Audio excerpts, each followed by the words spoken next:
Good morning and welcome to the Sunrise Safari for the second time around once again. Now, it turned out that my introduction was not my first and only introduction, so shall we try that one more time? It's a pity you're missing my hilarious introductions these days because I now know that they're not actually going out. So good morning, my name is Jamie, and this morning I have Dave on camera with me. Steph is out with Gert on Wendy. Hopefully Wounded Wendy will keep working throughout the duration of our Sunrise Safari. We are coming to you live from Djuma, Arathusa and Cheetah Plains Game Reserve in the Sabi Sand in the Greater Kruger National Park of South Africa. Not only are we live, but you can also send through your questions on hashtag SafariLIVE on Twitter, or you can email through on questions@wildearth.tv. Please do send us through your questions. We love to hear from you. And we're going to start off our morning with a herd of impala. Good morning, guys. We also have Rebecca and Lou in final control, just to finish off our introductions before we talk about these lovely antelope. Impala, also known as rooibok in Afrikaans, because of this lovely red color that they especially adopt when it is a cold, windy morning, as it is this morning.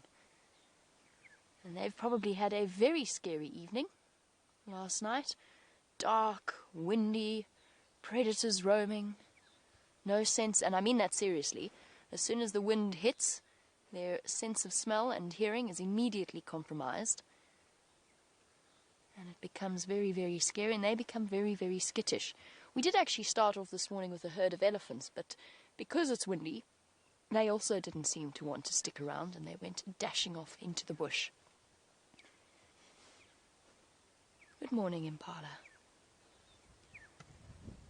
Right, so while we watch our lovely Impala, a quick update on the various things and what you may have missed yesterday on the Sunset Safari. There was a massive herd of buffalo that went across to the Arathusa Dam. I couldn't find Shadow. I don't know where she went. She was seen with a kill on Arathusa, but she had been chased away by a hyena by the time that we got there. And because there were so many vehicle tracks and other tracks around, I couldn't quite figure out exactly where she went. Although I don't think she would have gone too far. Shadow is a female leopard, for those of you who are wondering about that. Karula has been doing her usual mysterious stunts and appears to be crossing backwards and forwards from Djuma and south towards Hoffman's and Little Gowrie.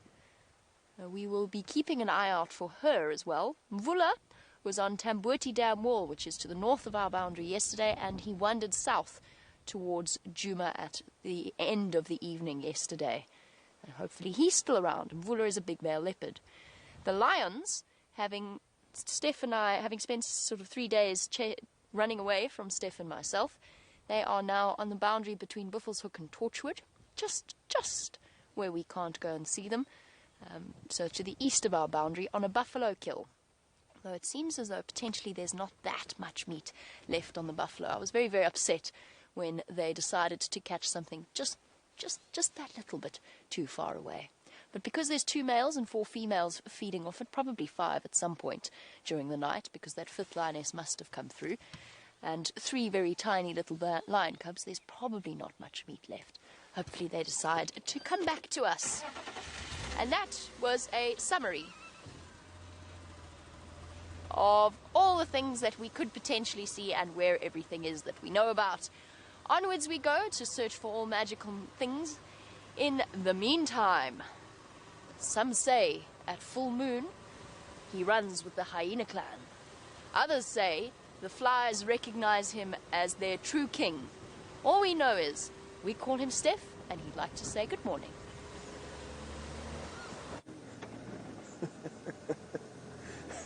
I must be honest, I don't quite know where Jamie gets all this poetic license from this early in the morning. It would escape my frontal lobe function.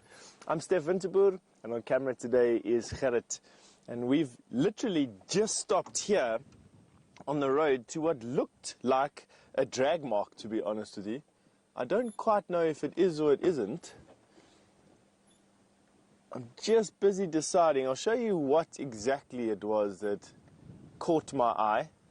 If you have a look down this line, you'll see that just there in that 2-track, there basically, is a swirl with a bit of vegetation that's been pushed up.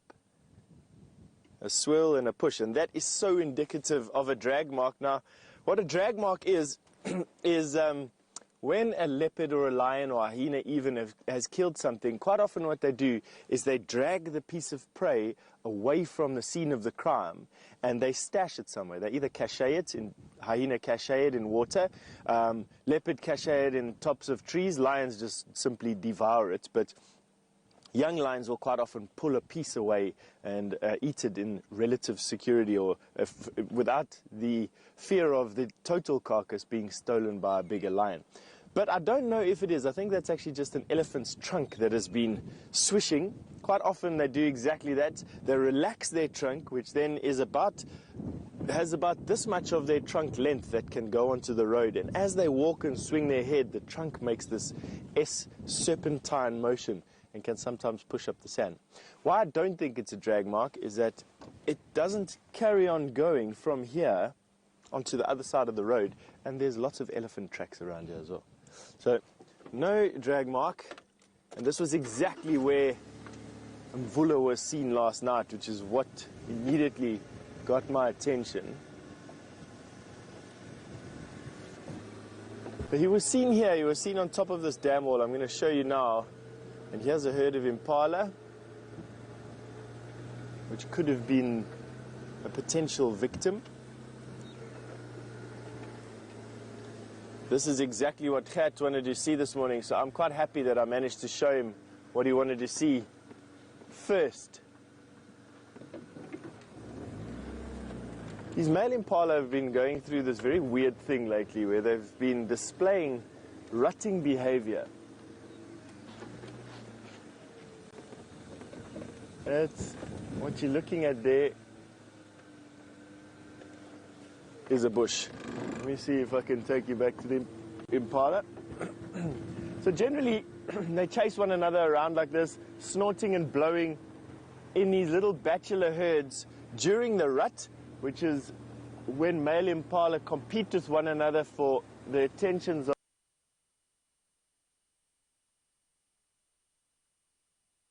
of the ladies and for their harem.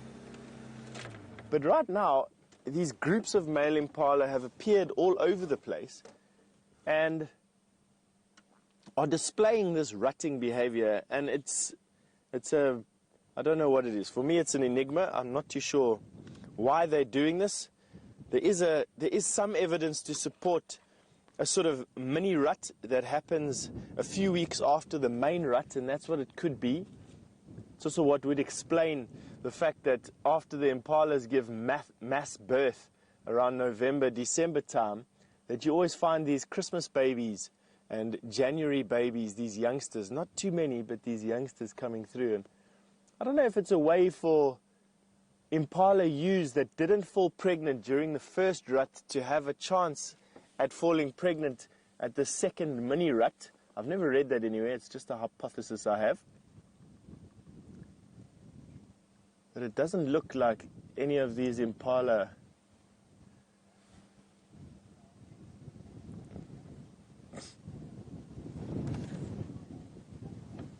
Ooh, Michael 18 has pitched me a question this morning. Good morning, Michael. You've said that why are there no gazelle in Djuma, and you've always used the term fawn rather than lamb or calf. Now, to answer your first question, Michael, the one on why are there no gazelle in Djuma, quite simply, gazelle is a collective name for a group of antelope sharing similar characteristics. Most of the buck sort of animals that you're seeing here at Djuma belong to the antelope family or the antelope group, not to the gazelle group.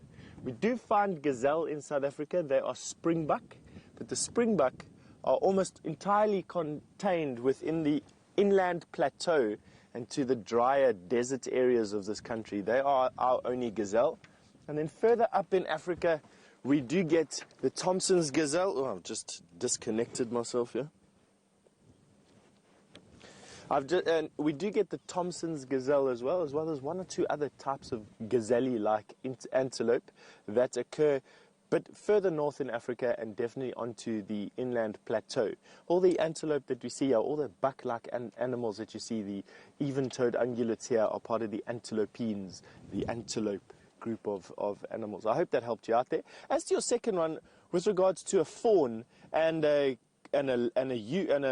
lamb, I'm not too sure, actually, to be quite honest with you. I don't know where the differentiator would be. It's possibly the difference between a gazelle baby and an antelope baby. One is a fawn and one is a lamb. I'm not too sure. We call them lambs out here. Impalas have lambs. And then as soon as you get from nyala up, so anything bigger than a nyala becomes a calf. So you get a kudu calf, and you get an eland calf, and you get a buffalo calf. You don't get lambs from about nyala upwards. I think it's just probably a language thing and an area thing rather than anything specific or scientific, if you ask me. But then if you do find anything that can support or discredit that particular statement, you're welcome to send it through to questions@wildearth.tv on emails, or you could use the hashtag SafariLive, and I'll gladly share what the real or what the actual definition of that is. I enjoy learning as much as anybody else, and absolutely don't take offense at being corrected whilst on drive. I actually quite enjoy it. I'd rather be factual than maintain a swollen ego. In actual fact, in almost all cases, I'd prefer that. All right. My plan for this morning was to just double check here at Tamboti Pan and see if Mvula's tracks cross over. Herbert last night, he was last in the sighting, and he said to me that we could absolutely expect Mvula's tracks to come across the boundary. He was looking with intent south towards Vuyatela Dam and towards Vuyatela. And if I were to paint a picture from what I believe is happening, I believe that Sindile made his way down the Mulwati drainage line yesterday from midday all the way through to yesterday evening. And I believe that Mvula, coming out of Buffelshoek on one of his regular patrols, picked up on that fact and maybe came down in the Mulwati, which is his stomping ground, and is trying to push Sindile out. Not too sure why I believe that. It just sounds like a plausible theory for what a full-grown male leopard would do in an area that is his. And they tend to keep these young males pushed out to the outskirts of their territory, and then that young male will go into the next leopard's territory until he's found, and then gets pushed out into the next leopard's territory. And it's necessary. Young male leopards will be pushed from territory to territory for up to a couple of years by the dominant male leopard in any given area. And it's good that, because it pushes them out of their natal ranges and stops inbreeding from happening.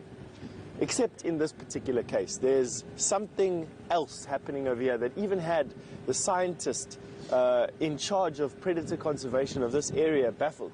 He says he cannot explain how Sindile, who this is his natal range, who, having been freed in his natal range as an adolescent, basically, managed to do this massive loop, open gate, which is from here roughly 80 kilometers away, all the way to Skukuza, which is from here about 100 kilometers away, and then made this big loop back to join on Father's Day, as you so luckily saw, to join his mother back on Djuma again, and hasn't left since then. It's basically been hanging around this area, sometimes going into the Manyeleti, sometimes going out towards the Kruger boundary, but mainly just hanging around in this area. Why isn't he leaving? He says he doesn't know.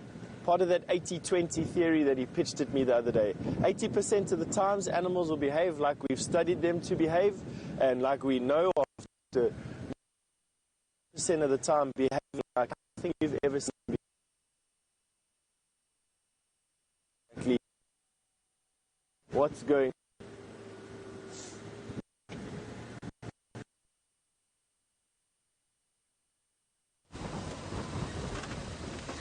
Oh no, it seems as though Steph has relatively quickly disappeared off your screens, As you can imagine, or as you all know by now, bringing you a live safari from the center of the African bushveld does result in the occasional minor signal dip. Now, having spoken a bit about the windy weather, you know what, if you do several drives straight, you forget your mastery of the English language. Not that I ever claim to have had a mastery of the English language, but I'm certainly struggling now. On a windy day, everything wants to hide away. They often go and they lie down. They're nervous, first of all, and then second of all, most of the animals are trying to reduce the amount of surface area that's being exposed to this cutting wind. So a lot of them are harder to find because they've ducked down. However, I have got an update which has changed my plans ever so slightly. I have been sucked into Karula's net. She crossed back into Djuma with her cubs sometime last night. We are going to go and just check out a few of her favorite areas before we make our way to Cheetah Plains. I also have to confess, I don't know that a trip to Cheetah Plains this morning is such a good idea with this weather. Because if it's windy like this where we are right now, that open area, we could basically put the car in neutral and sail around the clearing, which, whilst it would be thoroughly entertaining, probably not conducive to your safari experience. It actually almost feels like in fact it really feels like it's going to rain.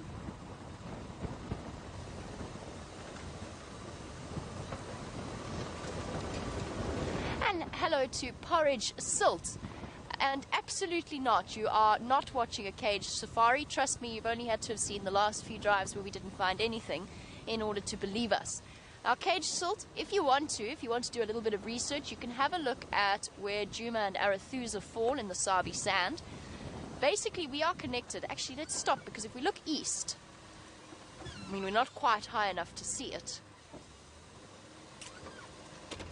Yes, essentially there are fences here, as there are fences everywhere, but we are open to the Kruger National Park, which puts us, and that includes the surrounding areas, Manyeleti, Timbavati, Klasiri, Baluli, into Mozambique, into Zimbabwe, and then of course the greater Kruger National Park area itself that you are currently looking across the vast expanse of. All in all, it gives us a wilderness area that is larger than a lot of small countries, including the country of Wales.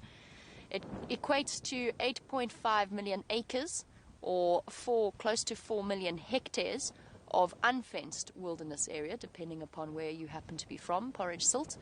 So no, you're definitely not watching a caged safari, I can promise you that. The way that our animals evade us, if you need any proof, as I said, the last 3 days, they've all been running away from us.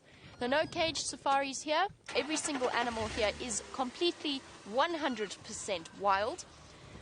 The only thing I can tell you, though, is that through years and years of very ethical guiding within the Sabi sand, the animals have become completely comfortable with the presence of the vehicles. It's an area that relies upon tourism in order to promote conservation. The money that tourists bring in order for money to come in from tourists, they need to be able to see animals, and that is one of the focuses of the Sabi sand. And it has been done to the point that the animals, we're kind of as much of a part of their lives as a tree or a termite mound. Not quite. I'm not going to try and stretch things to say that we're basically a natural extension of the environment. We're not. But the animals are relatively relaxed around the vehicles. Sometimes. But every now and again we encounter an animal that has come in from a complete wilderness area. The other day we saw some elephants from the Kruger National Park that I suspect it's been a long time since they've seen safari vehicles, and might even have been the first time seeing our filming vehicle, which looks completely different. We do this twice a day, every day, Porridge Silt, and some of our regular viewers, a lot of our regular viewers have been watching for years and years, and as a result have got to know all of our characters extremely well. Their tragedies and their joys and their triumphs. And right now I'm looking for one such example, which is a leopard with two 5-month, gorgeous 5-month-old cubs that we've basically all fallen in love with. I hope you stay with us, Porridge Silt, and we can find you something. Oh, if you ever needed an example that our animals are wild, there goes a racing Dacre. It was a grey Dacre. Oh, it stopped. Where? You got his tail. Awesome. Well done, Dave. There we go. A grey or a common Dacre. As I said, windy days. And if you combine that with a Dacre's naturally nervous nature, and off it goes. Very sweet little antelope. Tiny little creatures. Okay. What else can we find you on this wonderfully non-caged safari?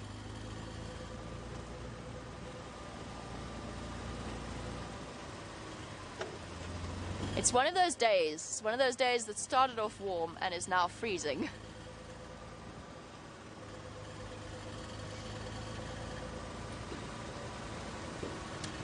Good point. Good point from Justin S. An observation more than anything else. So I'm going to try and get you a view of these birds because we don't always get to look at them. We see their red-billed and their yellow-billed cousins more regularly. We don't often stop to look at the grey hornbill. Sorry, Justin, I'll get back to you in one moment. Oh, bye-bye. I will get back to you right now. Justin S., on the subject of our leopard characters, has observed or feels that the hyenas seem to harass Shadow or steal her kills more often than the other leopards, and why might that be? I think there's a couple of reasons behind that. One is Shadow is not very good at putting her kills in a tree. Have the hyenas learnt that? I don't know. It's a stretch to say that they have, but hyenas are very, very intelligent. It's not impossible that they've learned to dog her footsteps, so to speak. I don't know what the hyena-friendly term for that would be. I don't think so, though. I think it's more the fact that she just doesn't hoist. Therefore, the average marauding hyena sniffing around will have a chance to find her. Secondly, apparently, I've never actually got the total numbers, but apparently the hyena clan in her territory, in fact, she's on the border between our clan's territory and a clan from Elephant Plains, Narathusa, that is supposedly exceptionally large.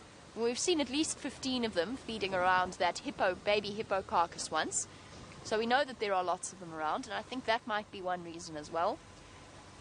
And perhaps some leopards just have more of a talent for avoiding hyena action than others. That being said, I don't necessarily think she's been targeted that much more than the other leopards. And Karula loses her kills to hyenas all the time. She's just slightly better at hoisting, whether it is because she's stronger or because she's got better instincts, I don't know. It's a fact that we speculate alongside Shadow's skill as a mother, which I always find a bit sad to talk about because I feel that she's just been incredibly unlucky. But there's no doubt that Karula has beaten the odds many, many times. She is an exception to a rule. And the extraordinary, and of course for new viewers such as Porridge Silt, Shadow is Karula's oldest daughter, alongside her twin sister Tundi. All three of whom, Karula, Tundi and Shadow, have young cubs at the moment. We've yet to see Tundi's, they're still very, very tiny. But we have seen Shadow's little girl and Karula's little boy and girl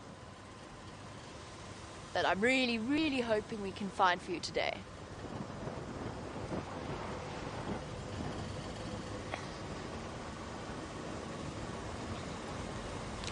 Okay, now we're going to do a quick summary for Motor on the ages of our various cubs, and with pleasure, Motor, I will update you on the ages.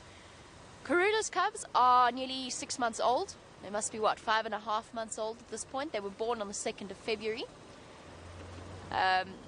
Shadow's cub is around 4 months old. We don't know its exact date of birth, but it's probably around 4 or so months, maybe 4.5 months old. Been a while since we've seen the little thing as well. Tundi's cubs are a couple of weeks. I'm not sure exactly when they were born. My days tend to blur into one, but I would say that they were born sometime at the beginning of July. So they're only a couple of weeks old. Our lion cubs are the oldest set, we think is close to, let's see, when we last saw them we said must be close to about 10 or so weeks old. Coming up to 3 months now. They're definitely starting to look robust and strong, like little I'm sorry. I'm being indecisive about where I want to go. We're going to go this way. No, just go backwards quickly. The youngest set of cubs is... When did we start seeing them? They must be close to 3.5 weeks, maybe even 4. Possibly a bit younger. Yeah, 3.5-ish weeks old.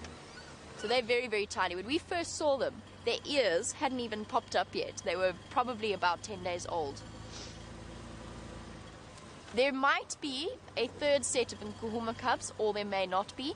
Certainly 3 lionesses had suckle marks. The third lioness has been mating with a Birmingham boy, and she seems to have been stuck mating with a Birmingham boy for the last few days. We haven't managed to find her. We don't know if she has cubs or if she doesn't. We have no idea at this stage. But we're not discounting the possibility just yet. But we don't know how old they are, obviously. Okay, so I think that... Oh, no. Inkanyeni, who has, I think, still 1 remaining. Unfortunately, it looks as though she's only got 1 cub. She lost one of them. I don't know which one, and we don't know how. But her cubs must be, what are they now? 7, 8 months old. Getting big. Not that I've ever managed to see them just yet, but they're around. They are around. Alright, now of course this is Steph's last... Steph doesn't often get to drive you guys around. And this is Steph's last day for now, because Brent will be back tomorrow. So hence the bizarre introductions, just to explain a little bit behind the humour. However, they say his strength is derived from drinking a potion made from elephant dung water, which is an in-joke, by the way, but only if you were watching the Father's Day specials.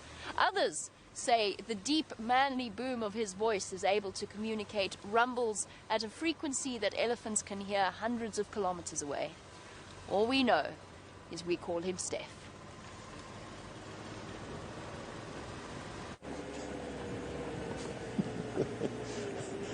I'm starting to get more and more worried about that one now, Jamie. I think that the sun has been beating down upon her brow for way too long.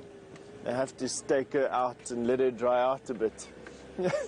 No, we've checked the den site, the lion den site here at Buffelshoek Dam. No activity, not even a footprint. And I'm beginning to think that Gert's prediction about this lioness having moved her cubs potentially is not far from the truth. Lions will quite often move den sites, frequently in actual fact, when cubs are this young, and I think that this is maybe one of those things. It could also possibly be just our timing, and it could also possibly be the fact that they have killed a buffalo quite close by, and that the female may even have taken the cubs. I don't think she would have. Those cubs are still too young. No, she hasn't taken the cubs to feed there, but she may have just moved them, or she came back in the night time, fed them a little bit, and now they're back, or she's back at least, at the carcass site. But definitely no activity. What I am going to check though is Buffelshoek Dam.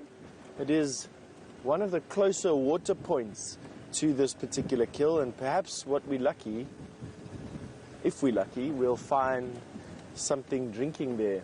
On a cold, windy day, overcast day like today, dams are not going to be very popular. Animals will use the colder temperatures to actually get into areas that they cannot normally get to because of fear of heat exhaustion. So I have no doubt that today we will see that these animals will be dispersed.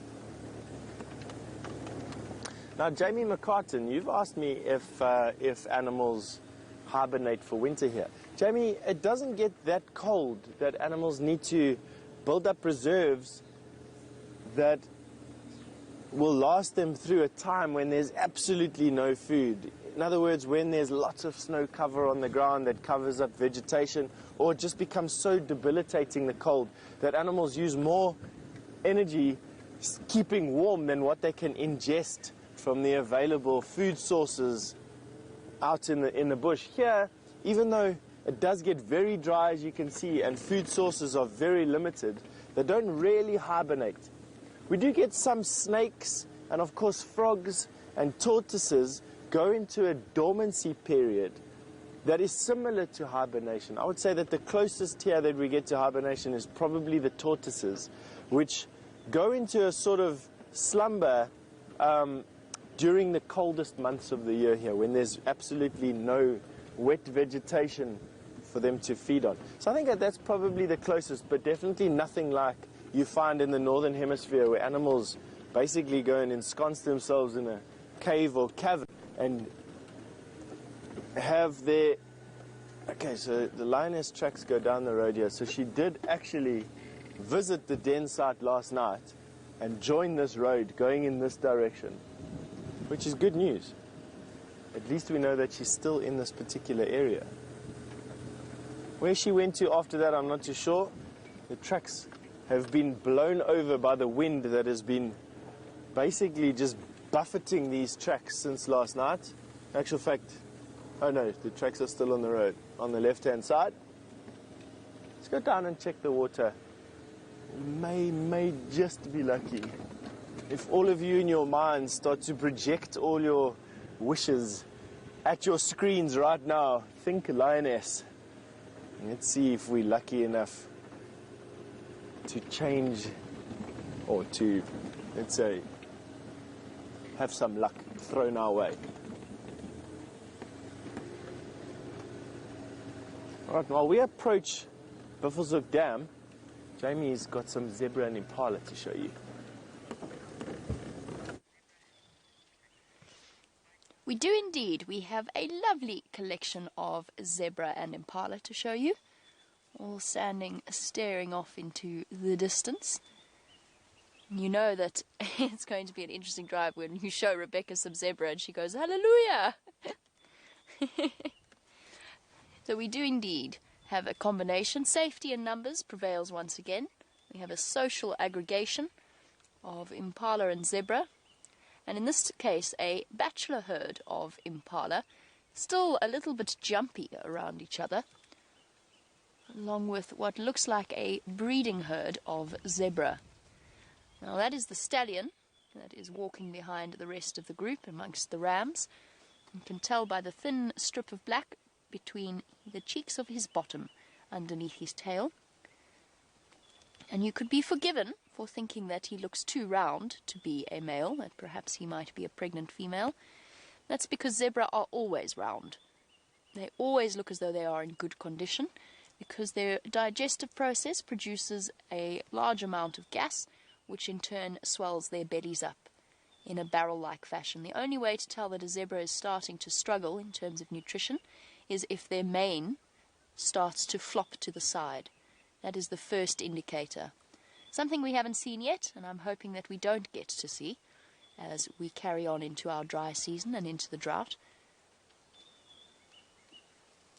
And giving us a lovely indication of how well stripes work in terms of sort of blurring one animal's outline into the others.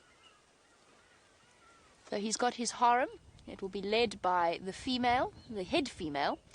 She will walk in front into the wind. All of the animals at the moment will start feeding into the wind so that they can smell an advancing predator. So she will walk ahead, make sure that she's ready to smell anything that might come past, that might be in front of them. And the stallion protects the rear of the herd. Dave, do you think we can look at those hardy-dars? Sorry.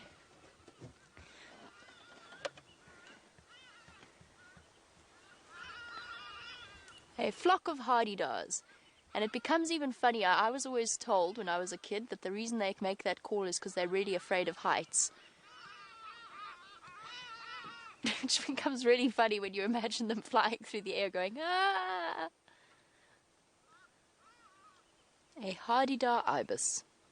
They're not, of course, afraid of heights.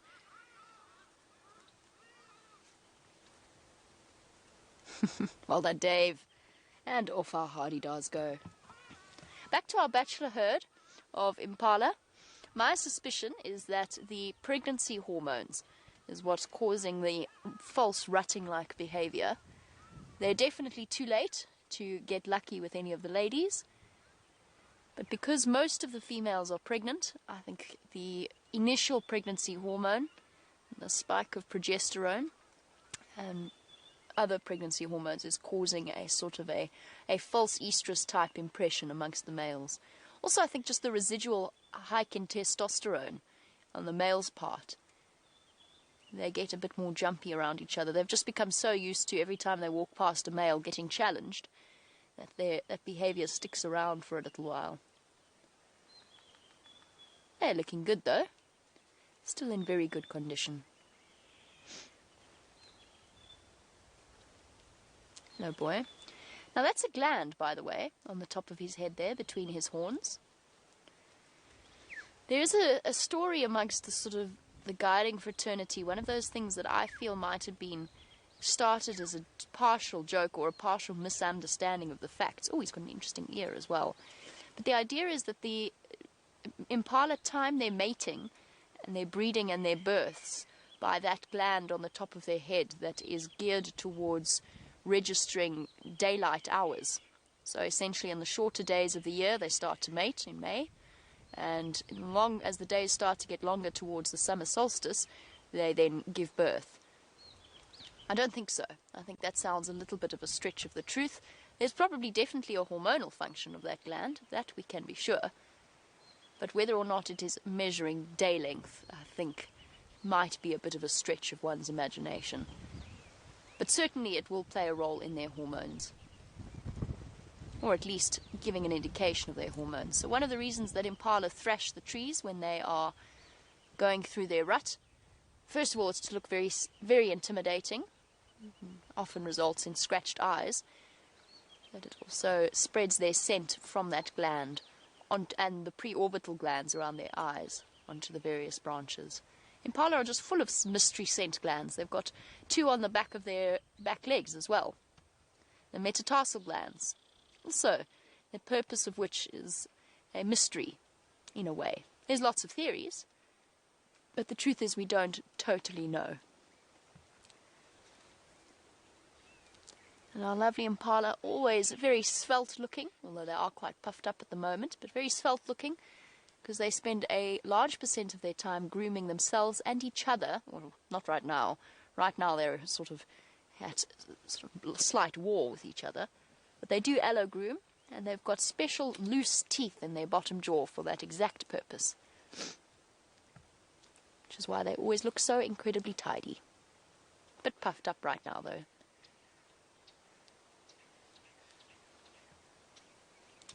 Okay, let's carry on our search for the lovely Karula.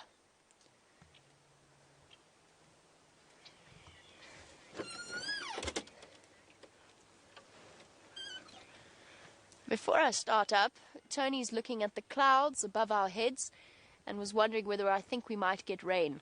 Tony, as you know, my meteorological skill is quite fantastic. My predictions are always 100% wrong. It certainly feels like rain, let's put it that way. And there was some rain predicted, but I mean, our weathermen are about as accurate as I am. We're in a bit of competition there in terms of our accuracy. I think if it does rain, it's going to be 2 drops. Maybe a light drizzle, enough to dampen us, and to sort of add to the chill factor, but not enough to really make any kind of difference to the water situation out here. Unfortunately, I'd love to tell you different. I'd love to tell you we're about to get a solid, nice drizzle for the next 3 days, but I don't think that that's going to happen, unfortunately. But, as I said, I'm always wrong, so who knows? Your guess is as good as mine. Apparently it rained in Nelspruit, which isn't too far away from us. You never know. Hopefully, it does decide to rain. That being said, the rain now will fill the dams, but it won't make a difference to the plant life, which is past its growth season. It needed the rain before, it will need the rain in the future, but right now it's not going to make that much of a difference to most of, at least the grass life out here. It's past its growing stage of the year. Okay, wait, hold on a second, I'm not ready to link yet. I've forgotten what I was going to say about Steph. Oh no, I'm running out of ideas. What were we going to say, Dave? Oh yes, some say that all he needs to start a fire is the click of his fingers and his very special cotton wool ball. Others say Oh, I'm going to repeat one because you missed it the first time. Others say he was raised by a friendly family of battaliers. All we know is that we call him Steph.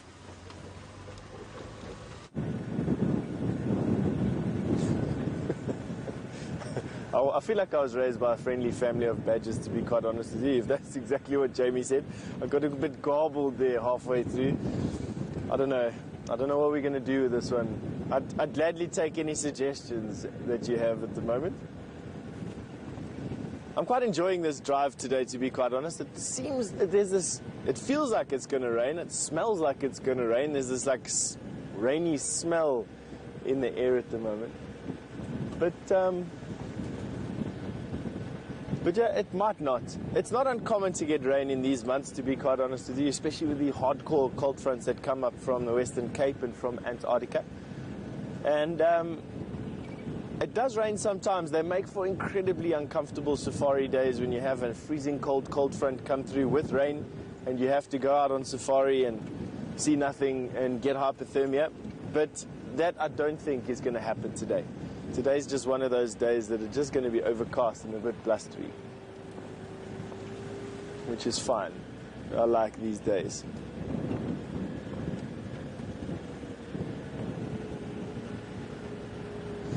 So Chimera, you've asked if we get snow anywhere, and in all the years that I've been in the Sabi Sands, I haven't seen snow in the Lowveld. Here it stays a little bit too warm and it's a little bit too dry for snow to happen. But I can't remember what year it was. It was, I don't know, 10, 12, 15 years ago. There was snow on the Drakensberg that we could see from the Sabi Sand. So every now and again, those sunset shots where you have the Drakensberg in the distance there, the tallest peak is called Maripskop. On top of Maripskop one year, there was just this blanket of snow. It was absolutely beautiful, and we could see it from here. We, of course, were still in shorts and only a thin jacket, although I must say that day I got very close to unpacking my long pants from the plastic wrapper that they arrived in, 10 or 12 years ago. But so no, it doesn't snow here, Chimera. It's just a little bit too warm, a little bit too dry, and we're a little bit too close to the ocean for that to happen here at this particular latitude. But definitely on the higher peaks in the Drakensberg, which is a ridge of mountain that circles the inland plateau, pretty much continuous all the way from Lesotho, a couple of 100 kilometers from here, all the way through to this part of the northern Drakensberg range here, and that does get snow from time to time in winter time.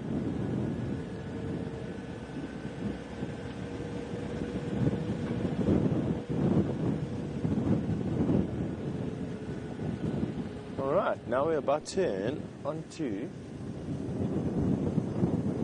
Cheetah Cutline.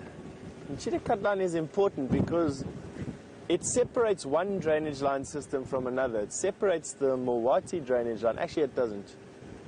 This is just two very big arms of the Mulwati drainage line, because if I'm picturing in my mind the Mulwati, it actually becomes relatively big further down there and then joins a big river called the Nwati Tsonso River, some word that I absolutely love using from time to time. And that Nwati Tsonso River then flows into the Kruger National Park and flows past a picnic spot called Chokwan, which is in every South African's forefront of his mind. It's the first time you get out of your father or your mother's car on a Kruger trip and make a breakfast around an open fire in the middle of the park. These memories just sort of come back. And so quite a special place, to be quite honest with you.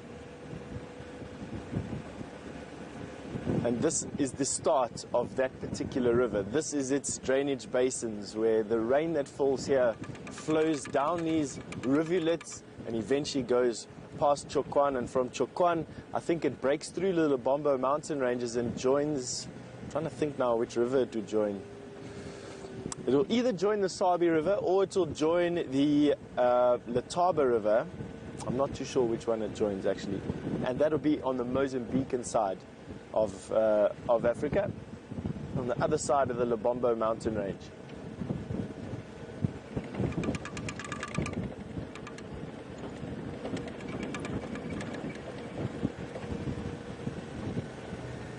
I've just been asked to explain that rattling As you can see, the road in the dry season here develops what we call ruts. And ruts is where you get this compression of sand and a dip and a trough. And you can see basically there, those are ruts, those little waves, and they set up a resonance in the car, and that shakes our poor aerial mount to pieces. That shaking that you're hearing is this resonance being produced, and the aerial going like this against its bracket.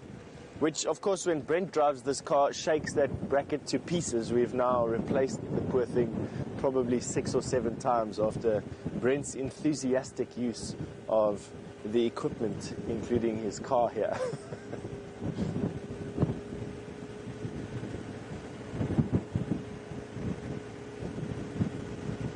Right, I do need to keep my ear on the radio.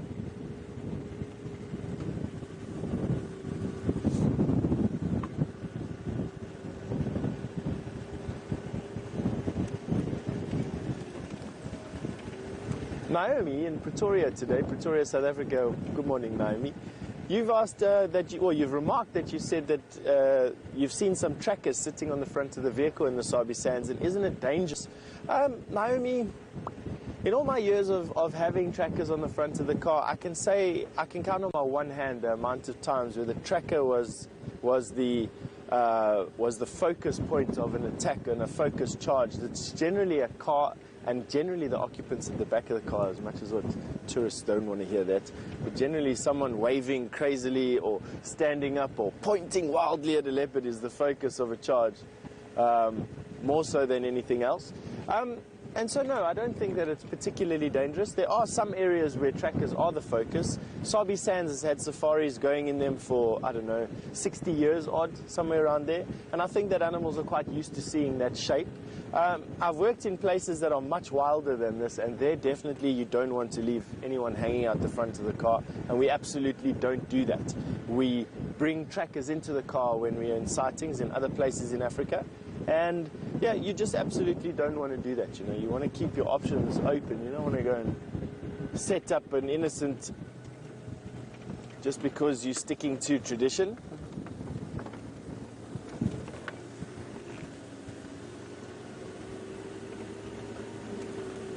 All right, combing these areas. What I'm hoping for here is the fact that some of those lions that were eating on that buffalo in Torchwood have come back this side after having fed and have a full belly.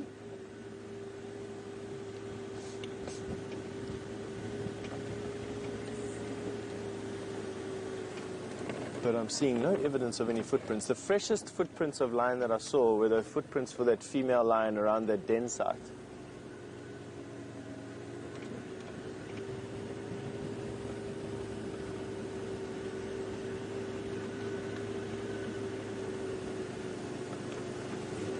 Virginia, all the way from Kentucky.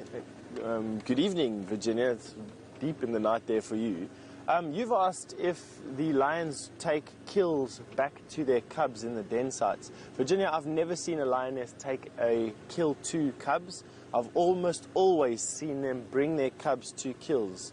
And I don't quite know why. Almost every other cat will bring kills to their cubs at the den site, including hyena.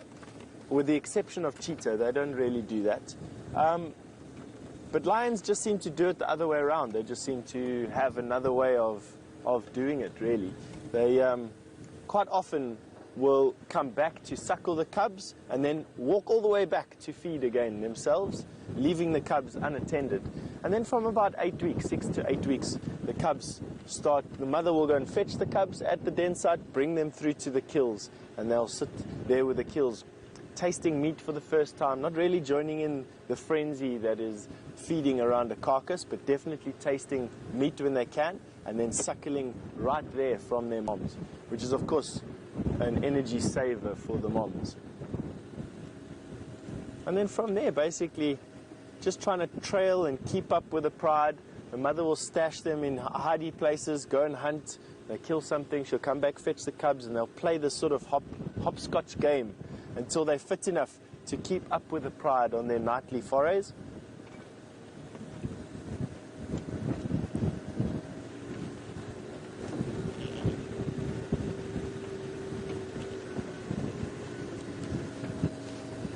Scanning the bush today.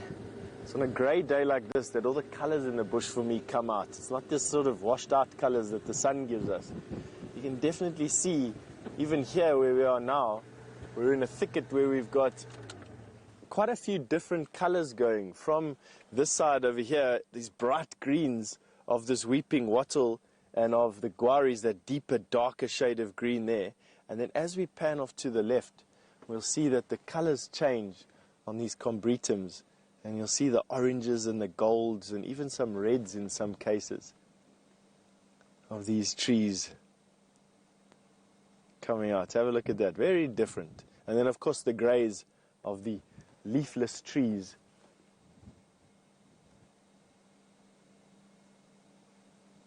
There is a haunting beauty about a dry season thicket or forest like we're looking at now. Parkland like we're in it. But I must say, I do enjoy the vibrance of summer. I'm picturing in my mind that electric green, swaying grasslands that we get here in January and February. And for some reason, I'm yearning for those. I like summer. Summer for me is the best time of the year, only because it... Excuse me, breaking off while I'm busy speaking to you there. I've got much safari voices happening in my ear from radio. I'm still busy practicing how to talk and listen and think about two different things at the same time. Something that my colleagues are getting better and better at every day, and I seem to be lagging behind on. What was I talking about? Oh, summertime. So I enjoy summertime a lot because my interests lie in insects and in plants and flowers and in the smaller creepy crawly things around the bush. That's where my passion lies at the moment. It changes from year to year. Some year I enjoy butterflies, other years I enjoy spiders, some years I enjoy snakes, other years I enjoy grasses, and that way it sort of spices up the year. So I don't quite know what's going to hold my interest in the year to come. We'll wait and see. I don't know yet either. These things sort of make themselves clear as the year progresses, and whatever is the dominant life form at a particular time grabs my interest, really. All right. I just have to listen to the radio a little bit.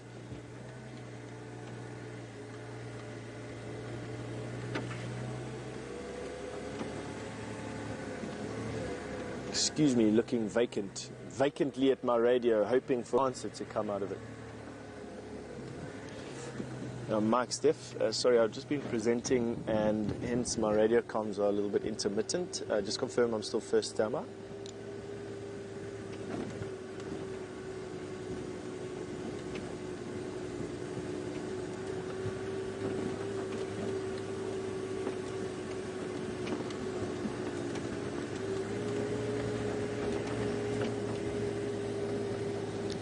Copy that, thank you very much. I'm probably with you in the next sort of 4 to 5 minutes or so. Now, for those of you who know how our radio procedures work, you'd know that I don't go onto the Game Drive radio very often while I'm live, and that means that there's something lying in store for us in Frontier in about 4 to 5 minutes, so absolutely stay tuned in. I'm not going to tell you what it is. Let's see if you can guess what it is. And to be quite honest with you, I'm actually not quite sure what it is myself. I called myself into a sighting thinking it was one thing. It may very well be something completely different.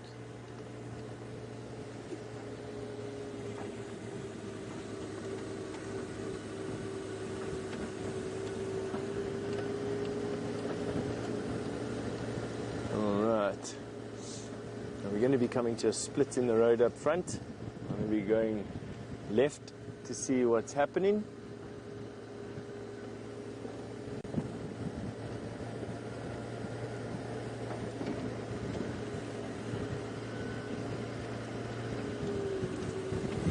Right, and I think while we sort out the administration that needs to happen around this particular surprise that I have in store for you, it would be a good idea to go through and spend some time with Jamie quickly, as you will be back with me shortly. See you in a bit.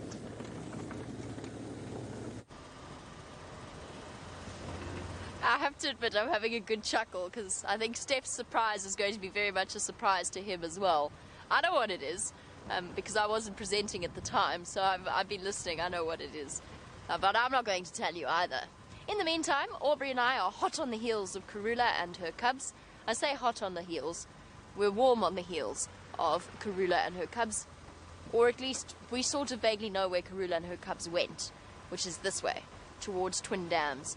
And Aubrey's taking Elephant Skull, which I just called Elephant Carcass on the Game Drive channel, and he gave me that you know, that silence, that disapproving silence on the other end of a radio. Maybe you don't, but I got the disapproving silence through the radio for a moment, and he picked up and went, okay, I'll drive Elephant Skull then. Okay, sorry, Aubrey. For some reason, Elephant Skull and Carcass, that road name confuses me. Anyway, moving on from my lack of ability to learn road names, we're coming through to a road I do know very well, which is called Twin Dams Road. Karula likes to stay in this portion of the reserve at the moment with her cubs. That seems to be her general pattern. And she's often left her cubs on the road called, I can't even remember which one it is now, it's Elephant Skull. That's where we had them playing for about 2 days recently.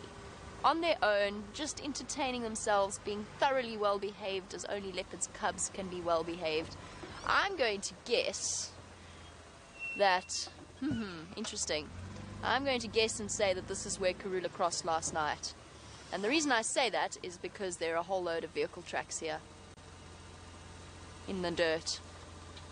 I don't see her tracks, but I do see vehicle tracks, and I wouldn't be surprised at all if this is where she went across and her vehicles were with her last night. Checking in the trees.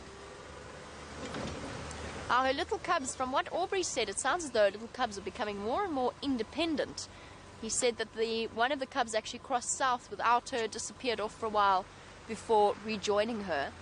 And that is a natural part of it, and you might find, with no guarantees, you might find that that's the female cub, because the females do start to show a great deal of independence at around this age.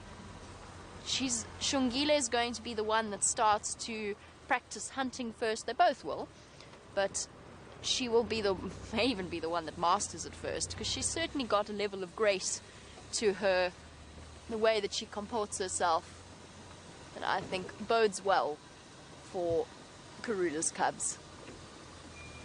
Just check really carefully around here. Onto Twin Dams, which is doing a very good imitation of Lake Kariba.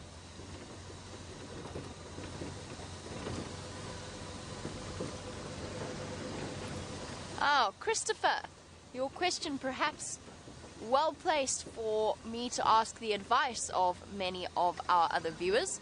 However, Christopher wants to know how many leopards that we see are a direct descendant of Karula. Chris, Shadow, Tandi, her twin daughters, her oldest twin daughters. We haven't seen Shinvidzi, but we have seen Shimbambalana recently. That is her son. Mishu and Induna we haven't seen, so we won't count those. And then Quarantine and Kunuma, both her sons.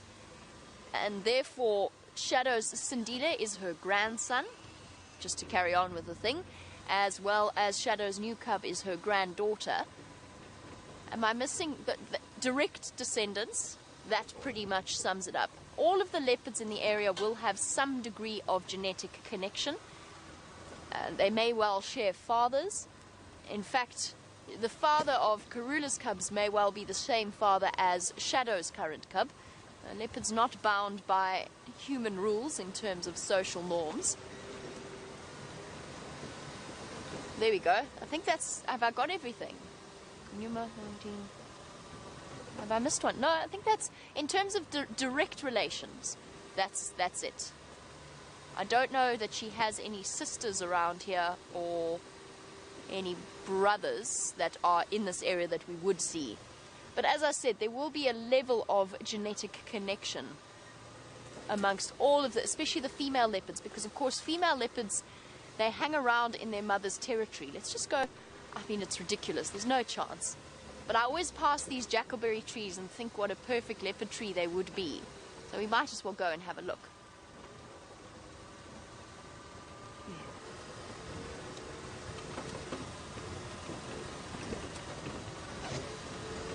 One day, it will be a leopard tree.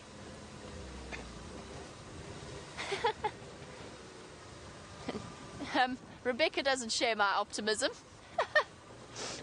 Rebecca says to me, when you pass the jackleberry tree and there's no leopard in it, okie dokie. One more jackleberry tree, if that's okay, Rebecca, and there's not a leopard in that one. I might check this one though. That's all right. Goes the go-away bird with a derisive tone.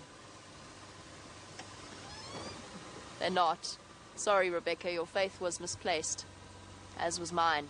All right, I hope you are all gearing up for Steph's surprise because, wait for it, some say the day he was born, the arrow-marked babblers and the go-away birds were silent for a day out of respect. Others say that when he dreams in the language of ants. All we know is we call him Steph, and he has a surprise for you. Poor Steph.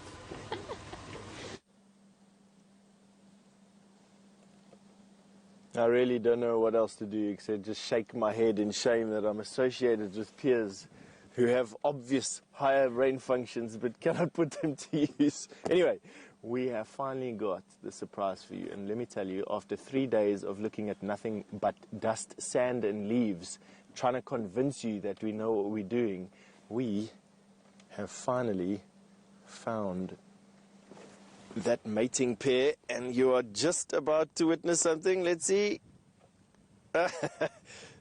No, she's not interested.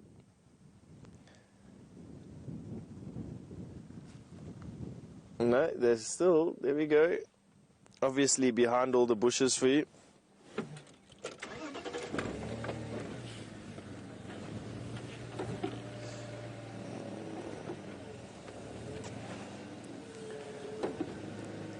So you can see now, let's see what she does now.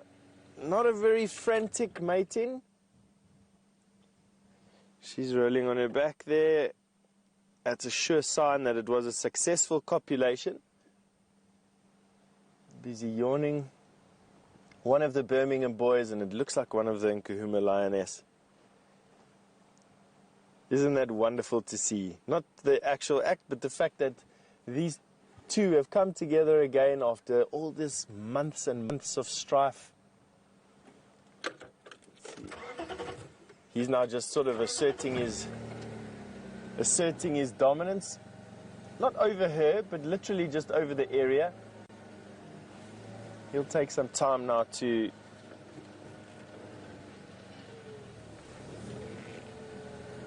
just looking for a place here through the bushes where it's going to give us a better view of one or the other. How's that, Kat? Yeah, that's a little bit better.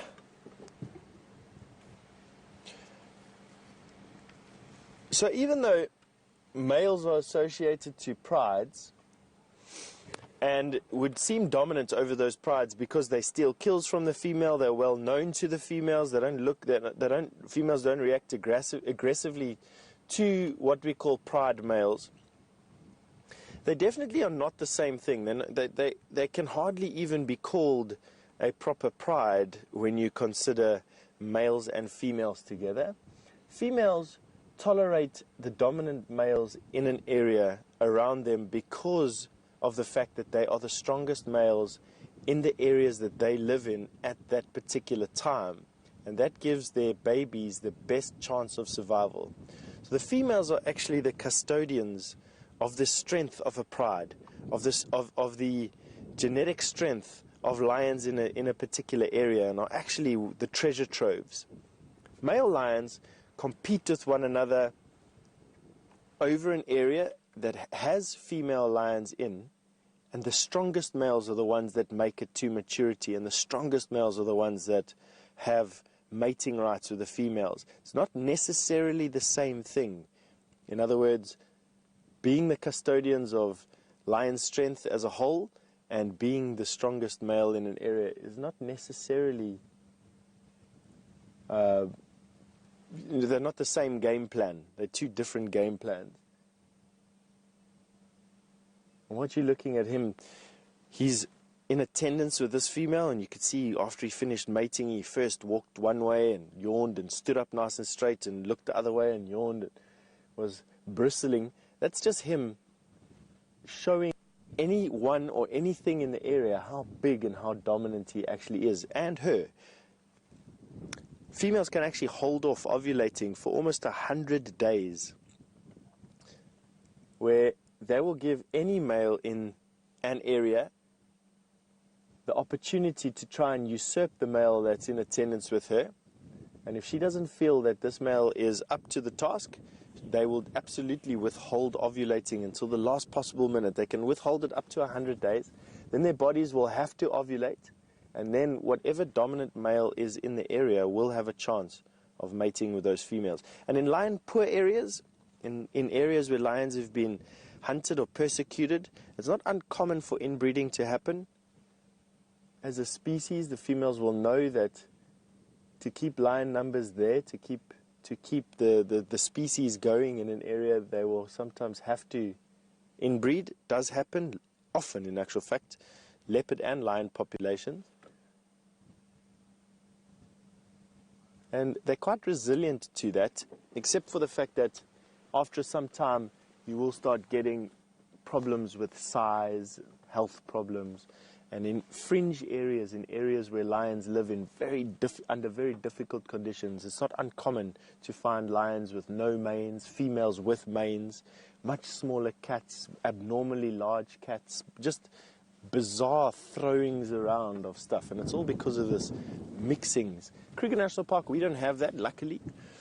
All the game reserves in South Africa are fenced off from local populations, and so you don't have this intense competition between people and animals. So you have very healthy populations of both people and animals living literally right next door to one another. I mean, our local village here is no more than, I would say, 3 kilometers, 4 kilometers from where our camp is, and a completely different system to what we live in right here. Isn't that amazing though, hey?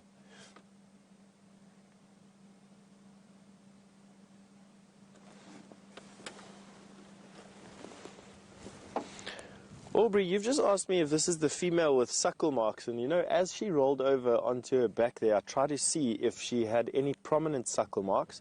I'm going to say that I didn't see anything prominent, and that's the second part of your question. What do they look like? Suckle marks look exactly like circles around the nipple where the hair has been flattened with the saliva and the excess milk that cubs leave behind after they've been suckling on those nipples. So quite often in the early stages it's just flattened hair, and as soon as the cubs have their teeth, their little milk teeth, and start to lick that area to force mom basically into feeding them, those patches of skin become quite bare and can even start to bleed and look quite sore.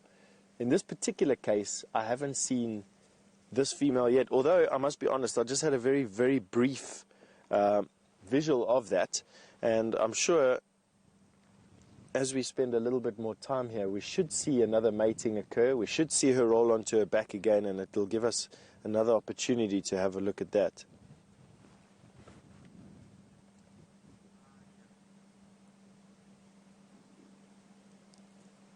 Now, mating occurs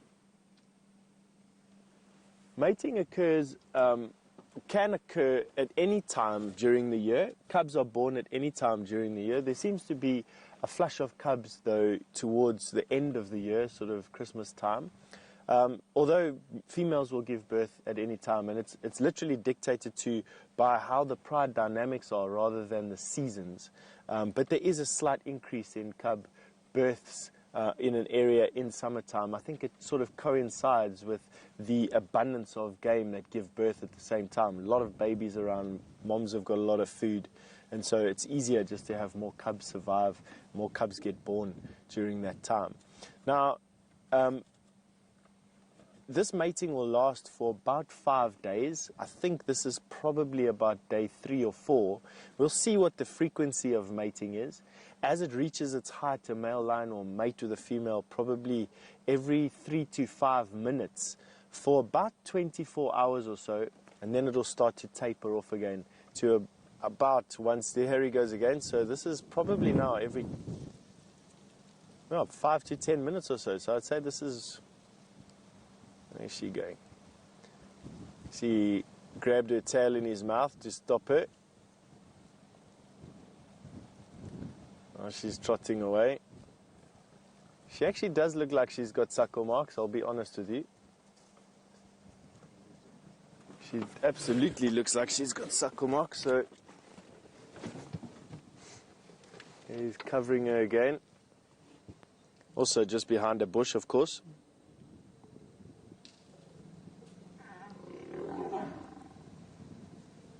Successful copulation, there she's rolling over. Now, quite often males become relatively pesky during matings. They don't want to leave females alone.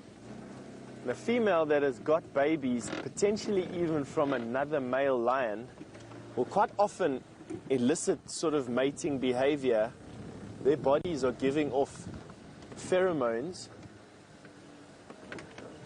Their bodies are giving off pheromones very similar to or hormones, I should say, rather than pheromones, very similar to those given off when she's not pregnant. And quite often females that are just pregnant, even by another male from a different pride, will mate with that pride male so that he thinks that the babies that are born are his and not a different males from a different pride. Of course, if he figured that out, he'd kill those babies, and that'll bring this female into estrus again, and then he'd be able to mate with her and get his own progeny into the gene pool. So yeah, a mystery at the moment.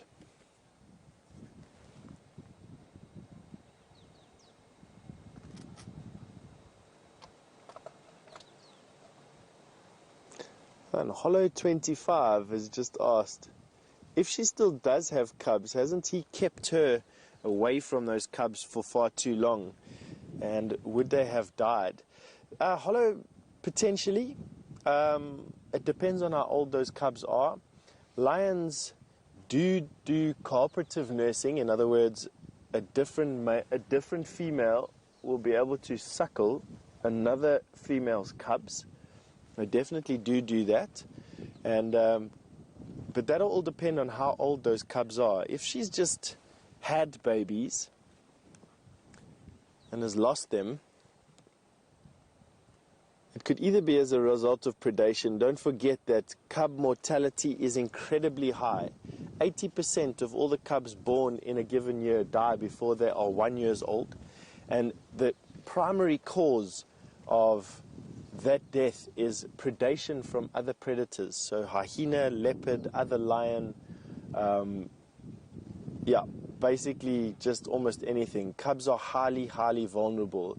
And literally the chance of a cub making it to adolescence and then into adulthood is actually quite slim, to be honest with you.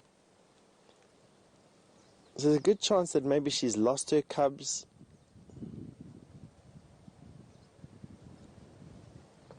Females can...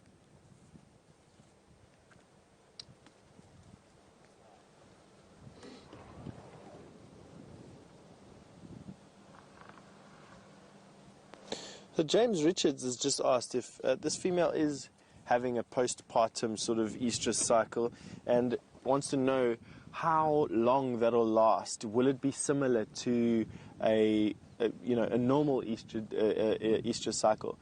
To be honest with you, James, I don't know. I haven't observed lions as closely as that for as long. Generally speaking, I would say that in my experience, yes, it's about as long, maybe shortened probably by 2 days, maybe 3 days maximum out of a 5 to 7 day cycle. So it could be shorter significantly. Is it something that I've noticed? Is it something that I've picked up on? No, I haven't seen that many. I couldn't tell you. I mean, I've seen male and female lions mating, I don't know. Let me think back here now. Over the years, probably 20 times, 25 times. it's definitely not enough for me to judge exactly how long that is. And since I'm not a scientist and don't study these things and read scientific papers endlessly, to answer a question like this would be quite difficult for me with any sort of reasonable fact in it. I can only really just talk to you from my observations.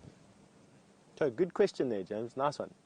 All right, let's go back to these lions and have a look at what they're doing. The female now is quite relaxed. Male is also just in attendance. They become quite painful, I must be honest with you. You can see she'll try and get away for as long as she can, but until her body stops giving off the pheromones that is eliciting this behavior from this male, he will not leave her alone.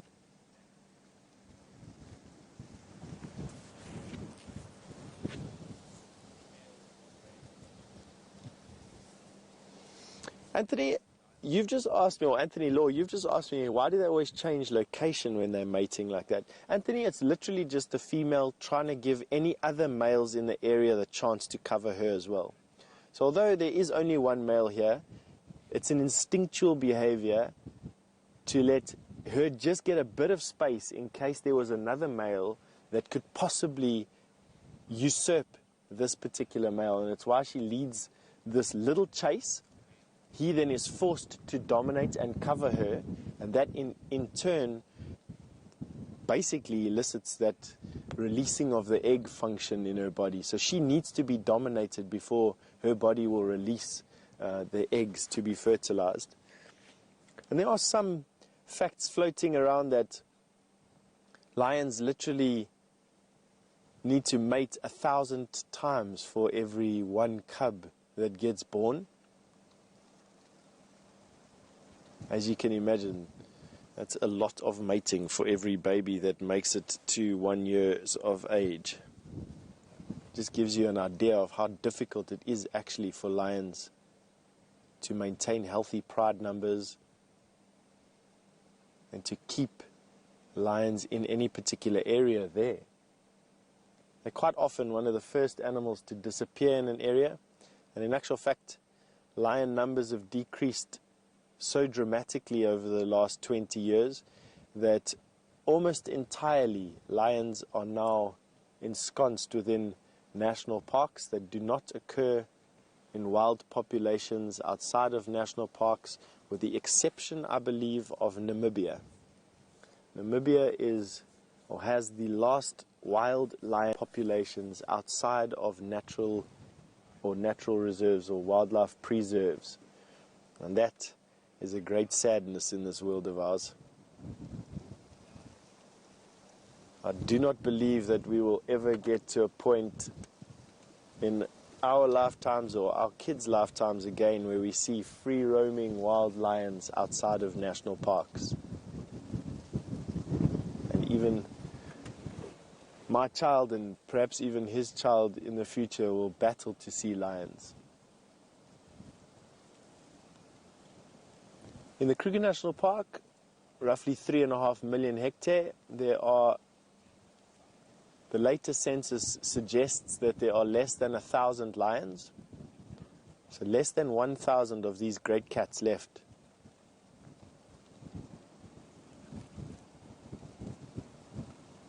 In the Kruger National Park.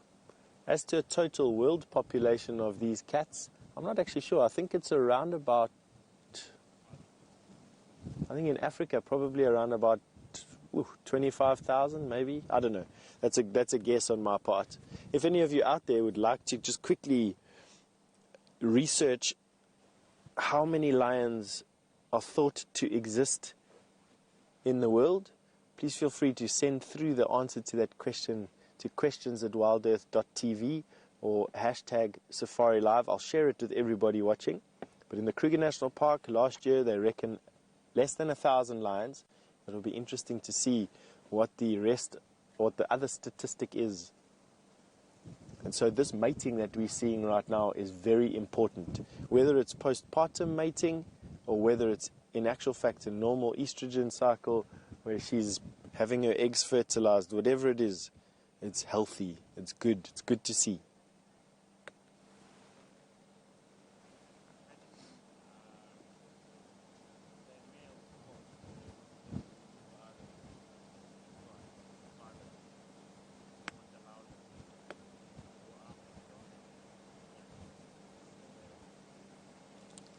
So as we're watching now, her body will be picking up again. So as he dominated her, she would have released some chemicals, would have been released in her body, and that would have driven away the urge to mate. What we saw was there was about a 10-minute or so gap between one mating to the other, so I suggest it's probably going to be around about the same. And right now her body's building up those chemical messages in her brain, and she's starting to feel an irresistible urge building, which the male will then respond to. That urge will become less and less frequent, and by the time they stop mating, it'll be about once every half an hour to once every 40 minutes or so.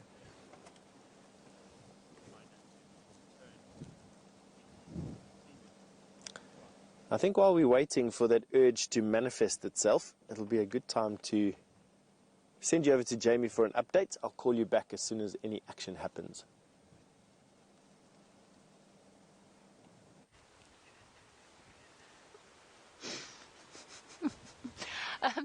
I'm afraid to say, unlike Steph, I don't have any surprises up my sleeve. Just two rather nervous-looking impala, not that anybody could blame them. I think with the leopard lurking around last night, you cannot blame them for being on edge, especially with this wind. What are you looking at? What is there that has attracted your attention? She's interesting. Karula is somewhere here. She's in this very, very dense block that she loves so much, probably with a kill stashed under a tree or possibly in one, and her two little cubs are feeding upon it. It's very difficult at the moment. I can't even find where Aubrey says her tracks crossed the road, and I've lost Aubrey completely. But the two of us are continuing on our search. What's there, guys? They don't look startled, but they're both staring in the same direction. Oh, no, they've decided to relax a little bit. Perhaps sizing each other up as well. Now, if an impala does see something like a lion or a leopard, they start a frantic barking alarm call sound. Back to Steph. Lions are doing something.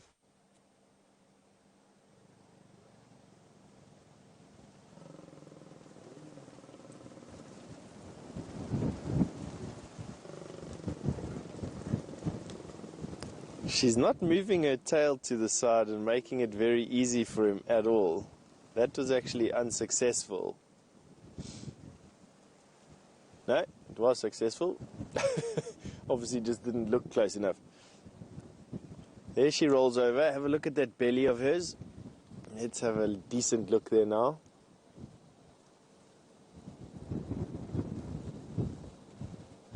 So I'm seeing old suckle marks. I'm not seeing new. She looks like she has lost her cubs. Those suckle marks are definitely not recent.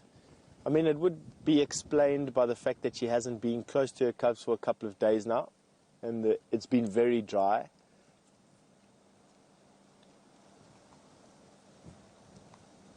So who knows exactly what's going on over here. We'll definitely know within the next couple of weeks for sure. But right now, you can definitely see that those suckle marks are not in use. He is beautiful, though.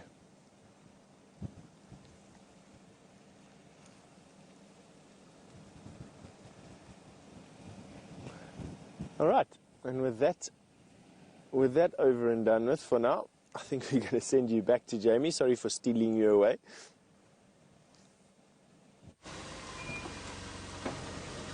That's quite all right.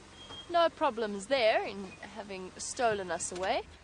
I found what the impala were looking at with deep consternation. It was a very scary looking small nyala with its tiny, tiny, tiny little horns just starting to come through.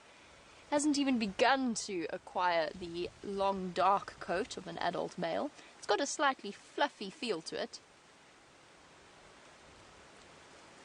And off it disappears. a very nervous looking Nyala as well. As I said, this wind is definitely making them feel a bit uncomfortable.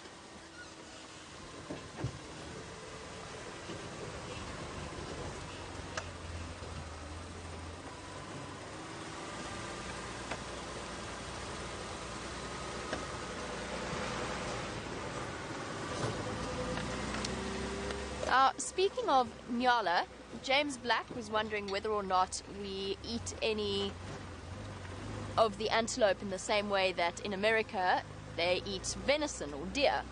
And the answer is yes, people here do eat the antelope species in a sustainable way, in fact probably more sustainable and environmentally friendly than the sort of traditional farming practices of meat and other things. No, they do not here though. So all of the animals that you're seeing in this area are 100% safe from being killed and eaten. But it does happen a lot. What is a slight problem, not here, because it is very, very well patrolled and secure, but in certain reserves, the one thing that they have a problem with is bushmeat poachers that set up a snare in and around the fence lines that they can then catch the animals that come through. Now, before we judge them too harshly, because it does result in some tragic situations, often catching unintended targets like leopards or lions or even wild dogs. But before we judge them too harshly, bear in mind that South Africa is a country with some very serious socio-economic problems. And a lot of people are absolutely desperate and destitute. And as a result, they do try and catch the antelope that are outside or that are inside of protected areas. So it does happen. There are also legal stocks of antelope meat that you can buy pretty much at any butcher throughout the country. South Africans do eat the venison of the antelope species, but as I said, not in this area. These animals are 100% protected, and if you were to be found catching one and eating one, you would be guilty of poaching. And the same applies actually to fishing in these reserves as well.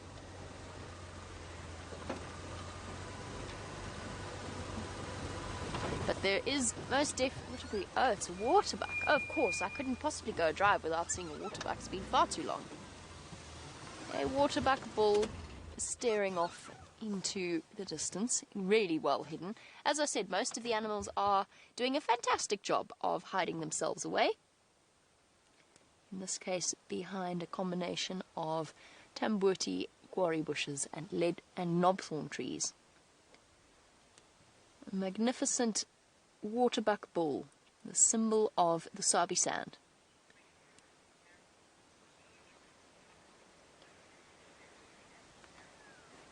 And just since we are on the subject of, or while we're on the topic of the conversation of poaching, and while we look at our magnificent bull, Daryl, we've actually been, the Sabi Sand is fortunate in that it has the finances and the abilities to put forward a huge effort in terms of anti-poaching. Rhino poaching is a problem throughout South Africa, an enormous problem, and the Sabi Sand is not immune. However, things have taken a very positive turn over the last few months. We don't show rhino for the very specific reason. First of all, it's taking a stance against rhino poaching. It's also the company's policy that we don't want to make it any easier for poachers to find them. The truth is, most of the rhino poaching comes from inside information anyway.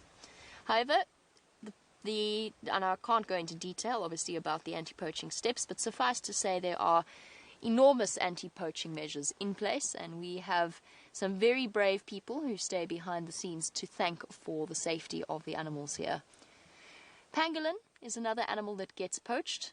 Again, not so much in the Sabi Sand, but bear in mind that we are open to the Kruger National Park, which in turn is open to places, desperate countries such as Mozambique and Zimbabwe.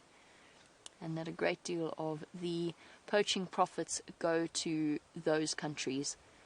The army is involved in protecting the Kruger National Park. It is sad, I know that it's something that Steph was discussing. It's not the Kruger National Park that I used to know, in terms of driving along the Letaba River or wherever you happen to be, and all of a sudden you see anti-poaching units moving through an area. And almost all of us, you'll find, have been involved in, as guides, almost all of us have been involved in some anti-poaching measure or another. something that I spent, not that I'm in any way qualified or trained as an anti-poacher, but something we've spent a great deal of time doing, or I spent a great deal of time doing. She's got to be here somewhere. Hi, Ma.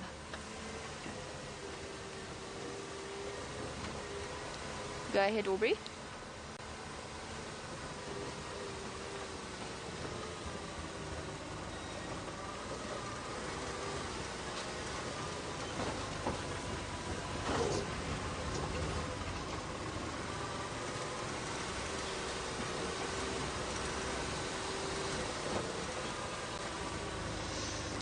Copy, thanks, Orbs. Where was your last track?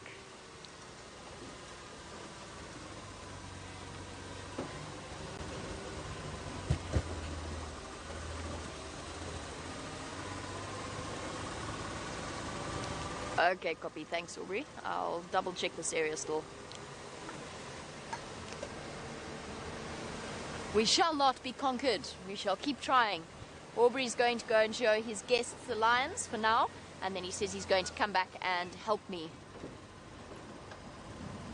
It is difficult weather. It's also difficult weather to walk in the dense vegetation.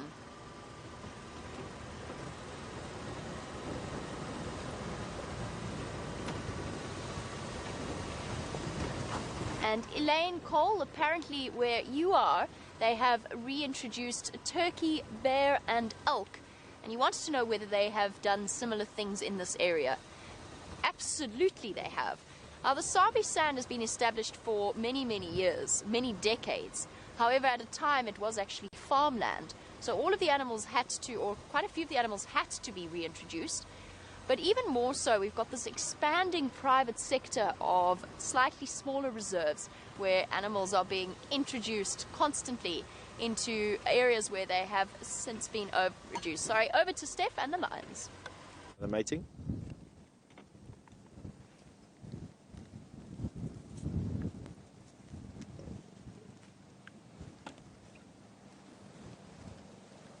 She sets herself up there. There we go.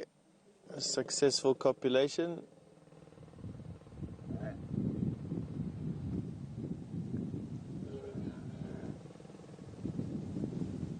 It's not the most comfortable thing for either party.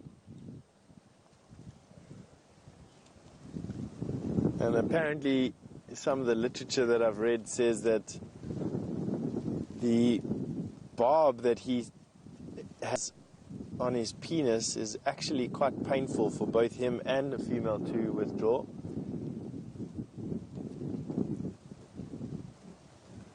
Here you can see those suckle marks again. Let's see, he's probably going to lie in our way. Yeah. Might just be able to get one. No.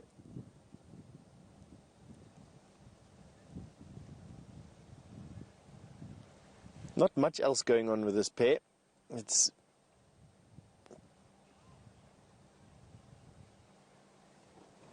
So Aubrey's just asked what would happen if this lioness tried to escape or run away. Quite simply, Aubrey, the male would just follow. He would literally just hound her every step of the way until her body stops giving off the pheromones that is telling him to be in attendance. And that should happen in the next day or so. This is about day 5 of this particular mating that we know of, at least. And it's now every 10 minutes or so, 10 minutes, 12 minutes. I haven't quite been keeping a stopwatch on it, but about 10 or 12 minutes between mating sessions, which is still relatively frequent. Not as frequent as the every 3 to 5 minutes that it would have been at some point during this cycle, but definitely at 10 minutes still deep in it. Might go on for another 48 hours or so like it is at the moment, and then what will gradually happen is these bouts between matings will be longer and longer and longer, eventually going to a point where when she gets up and moves away, he won't follow her. And it's because she would have stopped giving, her body would have stopped producing the chemicals that's telling him to respond in this particular manner. So in the small answer to your question, it's not easy for her to get away now whatsoever. I think she's stuck with him until her body changes. One of those things, almost betrayed by her own body in this particular sense. I must say it's not that warm right now. I think it's probably around between 60 and 70 degrees. I'd say probably closer to 60 degrees.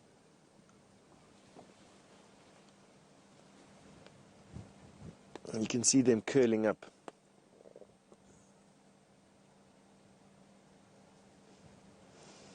Jamie McCartney has just asked a question about how long lions stay pregnant for. Jamie, they stay pregnant for about 110 days. So 110 days is the length of time that they stay pregnant for. They can go as short as 90 days, but generally they will go for over 100 days.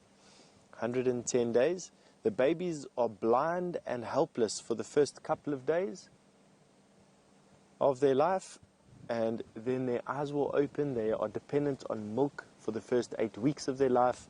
Then they will be introduced to some meat.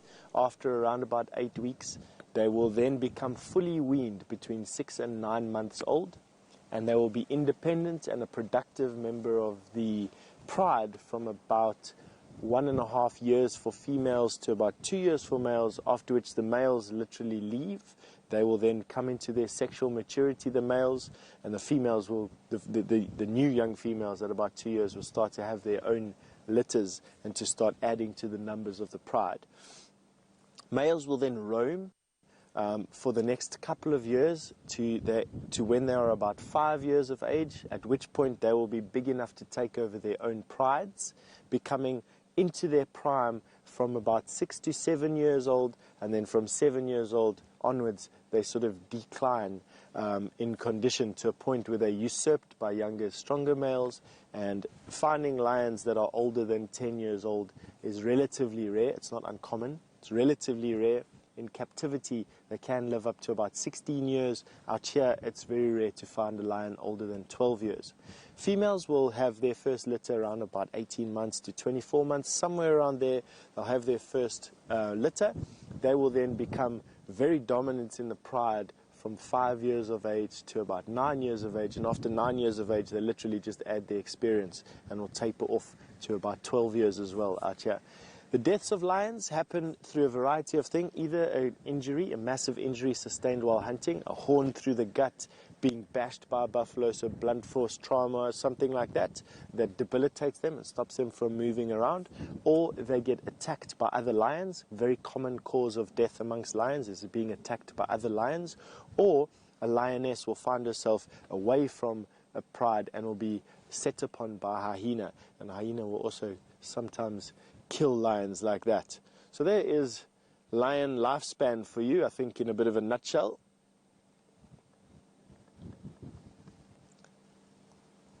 But what we're looking at here is a very, very we're looking at a very, very special thing here. This is the generation of new life and has far-reaching consequences for lion numbers in the park going forward. A very important event you're witnessing here. Now, Rob has asked, will this male and female hunt cooperatively together? Rob, let me think about that question, because yes, in a sense, it's possible for them to hunt cooperatively while they are mating with one another. Do they do it, though, is the question. No, they don't. I have seen leopard, while mating, hunt cooperatively and share a kill while mating. I've seen it once in my guiding career. I have very rarely seen lions do anything except mate during their time together. I'm trying to think back now. As I'm sitting here right now, Rob, I can't think of a single occasion where I've witnessed male and female lions hunting, killing something and eating as well as mating. Even if they've stolen something, I'm thinking back in my memory banks now.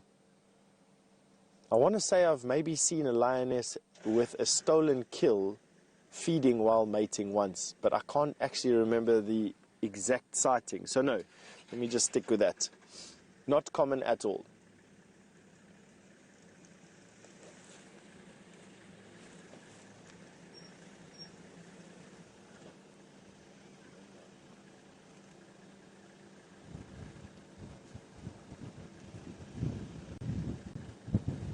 She's just sleeping now.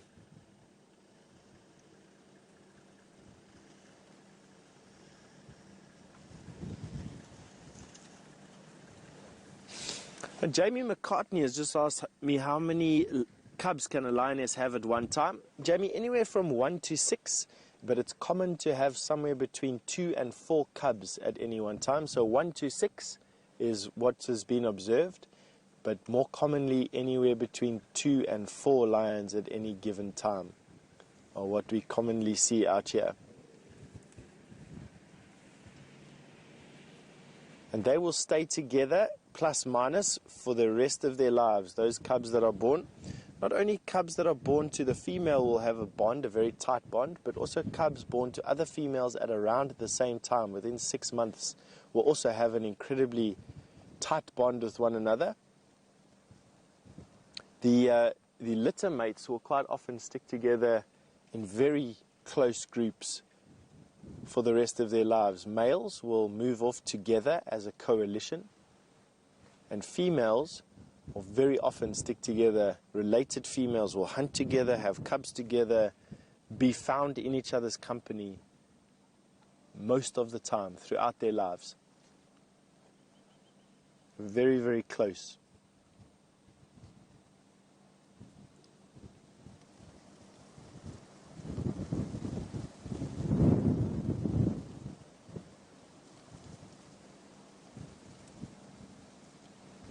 And the inevitable question from Anthony Law. What would happen if another male had to walk in here? Would they fight? Would he be ignored? What would happen? Anthony, if one of this Birmingham male, as we call him, is part of a coalition of 4 related males, and if one of those 4 or one of those 3 had to come up upon him, he'd probably try and maintain dominance over this female. They will not fight for dominance over this female. Within this 4 in the coalition, first come, first served. The male who gets to this female first and is in attendance first will have mating rights. They will not battle with one another often. It's not like it cannot happen. This is just 80% of the time, remember. Most commonly, they will not battle for dominance over a female. The first one to get there is the one that will stay with that female. If another male from a rival pride had to come here, though, there will be a fight. There will be a big fight. And generally speaking, males will try and keep in their core territories, in the middle of their territories when they're mating. Keep the females in the middle of their territories when they're mating, to try and stop that from happening. On the fringes of this territory, you're going to have other males that could possibly come in. And if he was caught unawares on mating with this female by another coalition that far outnumber him or outweigh him, he will absolutely be killed forthwith. He won't be able to leave this female. It's not in their making to want to leave a female that he's mating with, and unless he's driven off, he will stand his ground and possibly even be killed. So unrelated males from different prides will fight. Males from the same coalition in that pride will generally not fight, just to answer your question as succinctly as I can.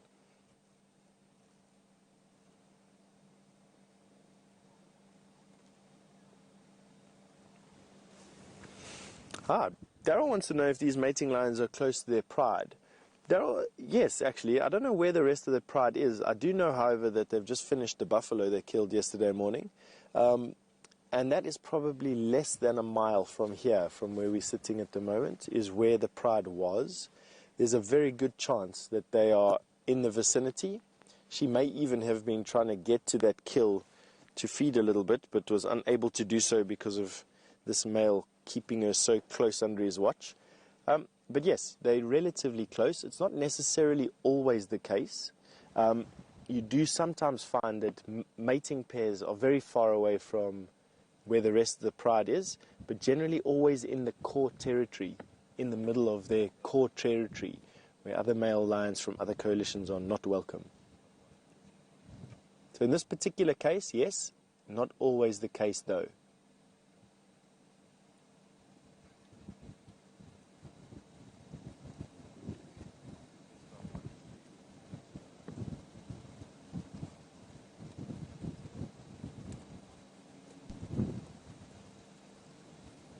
They're lying just in the open, in the wind.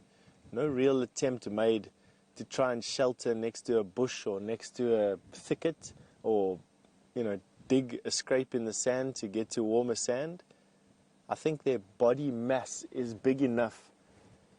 She's roughly, not the biggest lioness I've ever seen, but she's probably around about 100 kilograms, 200 pounds. He's also not the biggest lion I've ever seen, but he's definitely around the 180 to 200 kilogram mark, potentially a little bit over that. So 400 pounds, just a little bit over 400 pounds.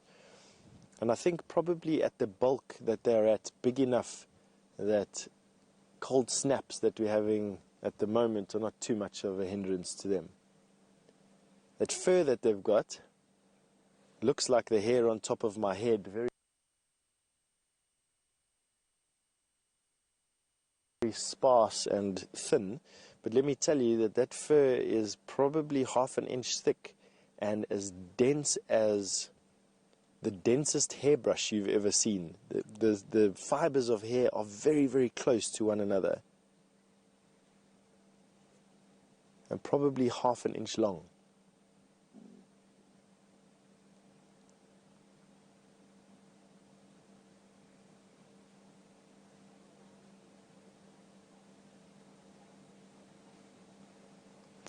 Rachel, you just asked me if a lioness only has one cub, you believe or have heard that the lioness will abandon that cub. Rachel, I've never seen that happen myself. I've never read of that particular occurrence. So in my experience, I'd say that that's probably a bit of folklore. It's not to say that somebody did not witness that particular event at some place, but I would say that if it did happen, it was abnormal and definitely not normal to happen.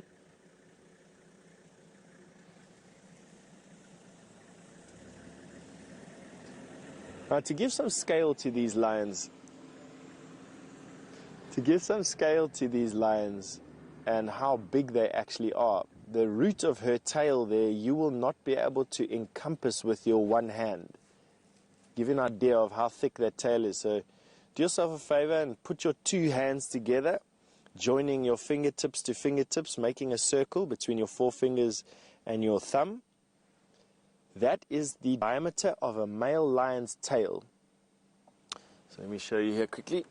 That is about the thickness of the root of a male lion's tail. I know it looks massive, but I tell you that is as big as what it is, maybe even a little bit bigger for a really big male. A female's root of her tail will probably be like this. So the diameter of a can, a soft drink can, that's the diameter of her tail. Male's paws, if I stretch my hand as wide as what I can, his front paw will be bigger by about 10% on either side. With his forearms, where most of his power gets to, probably about as big as your upper arm is, maybe even as big as your calf is, a chunk of meat and bone and sinew and tendon about this big. So they really are massive animals. He's just reacted to something here. Not too sure what it is. We are alone in this particular sighting now, so I think I'm going to quickly just change position of the car. Let's get ourselves into a slightly better position for in case they mate, or when they mate again, not in case they mate again.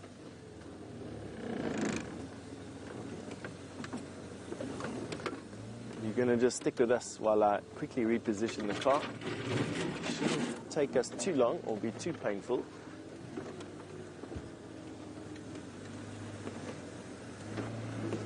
This will give us a much better view.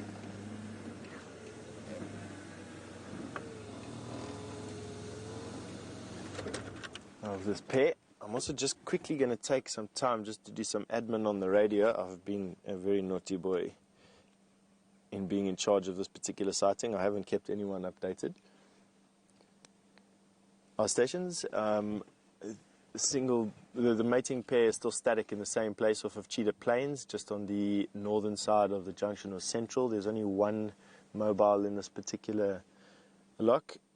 Anyone wishing to join, please feel free to do so. If you cannot get me on the radio, it's just because I'm presenting at the same time. Feel free just to pull in.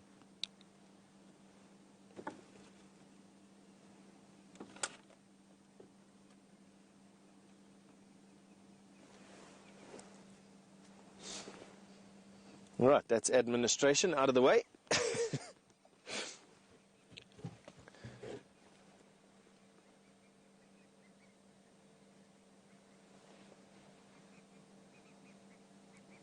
She's still busy sleeping. You can see the difference between the heads of the lions, the male lion and the female. Oh, yeah. She seems like they're hearing things. Oh, here we go. He won't be able to resist this. And of course, because I've moved, they're going to go exactly where... yes. Forward a little bit, just so we can get it when it does happen. I know that sounds a little bit weird, but you can see he's absolutely not leaving her alone for a second.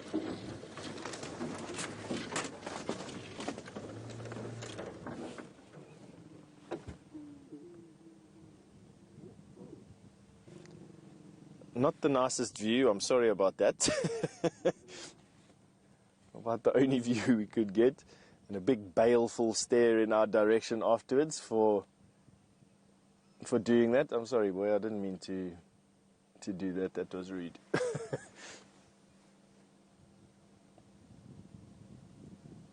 Bristling mane, making himself look as big as possible.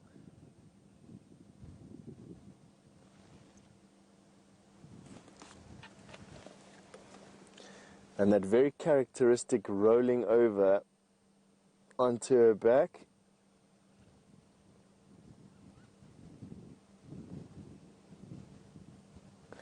And that's just to make sure that there's maximum fluid retention. You can imagine that if 1,000 copulations for every baby that needs to reach a year old, that this female definitely wouldn't want to waste any effort, any more effort, I should say, in trying to fall pregnant.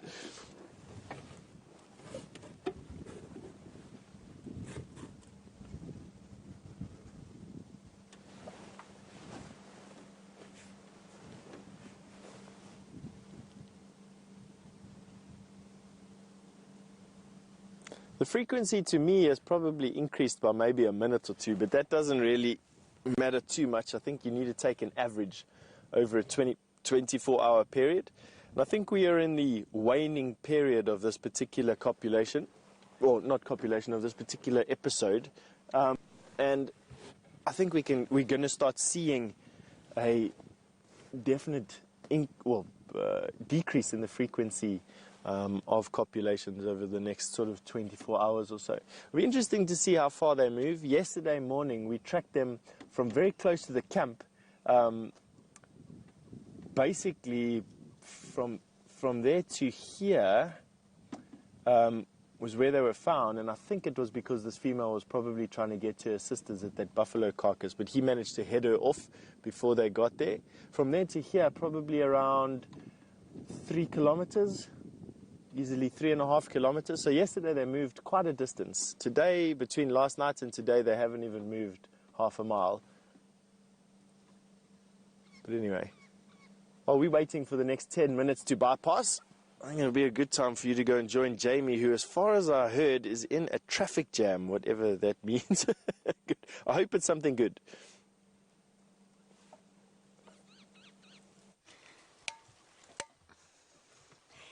I think it's something good. I think it's something hilarious.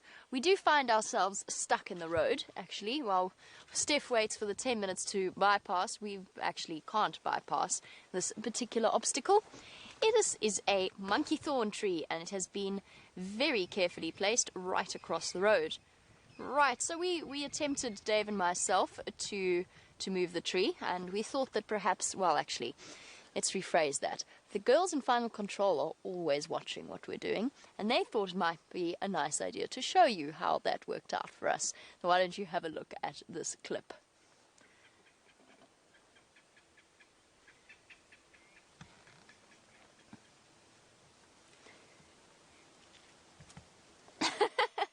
Apparently I'm scratching my head. This beanie's quite itchy. I'm now thinking to myself, how are we going to do this? But Dave has gallantly leapt into the fray to try and assist us. Now we're trying to work out where to move it and how to move it. Working out that one branch is stuck.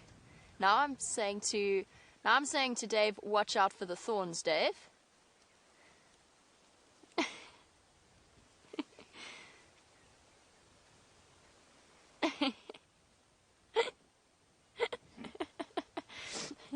At this point, one has attached himself to poor Dave's inner thigh. As we pull frantically.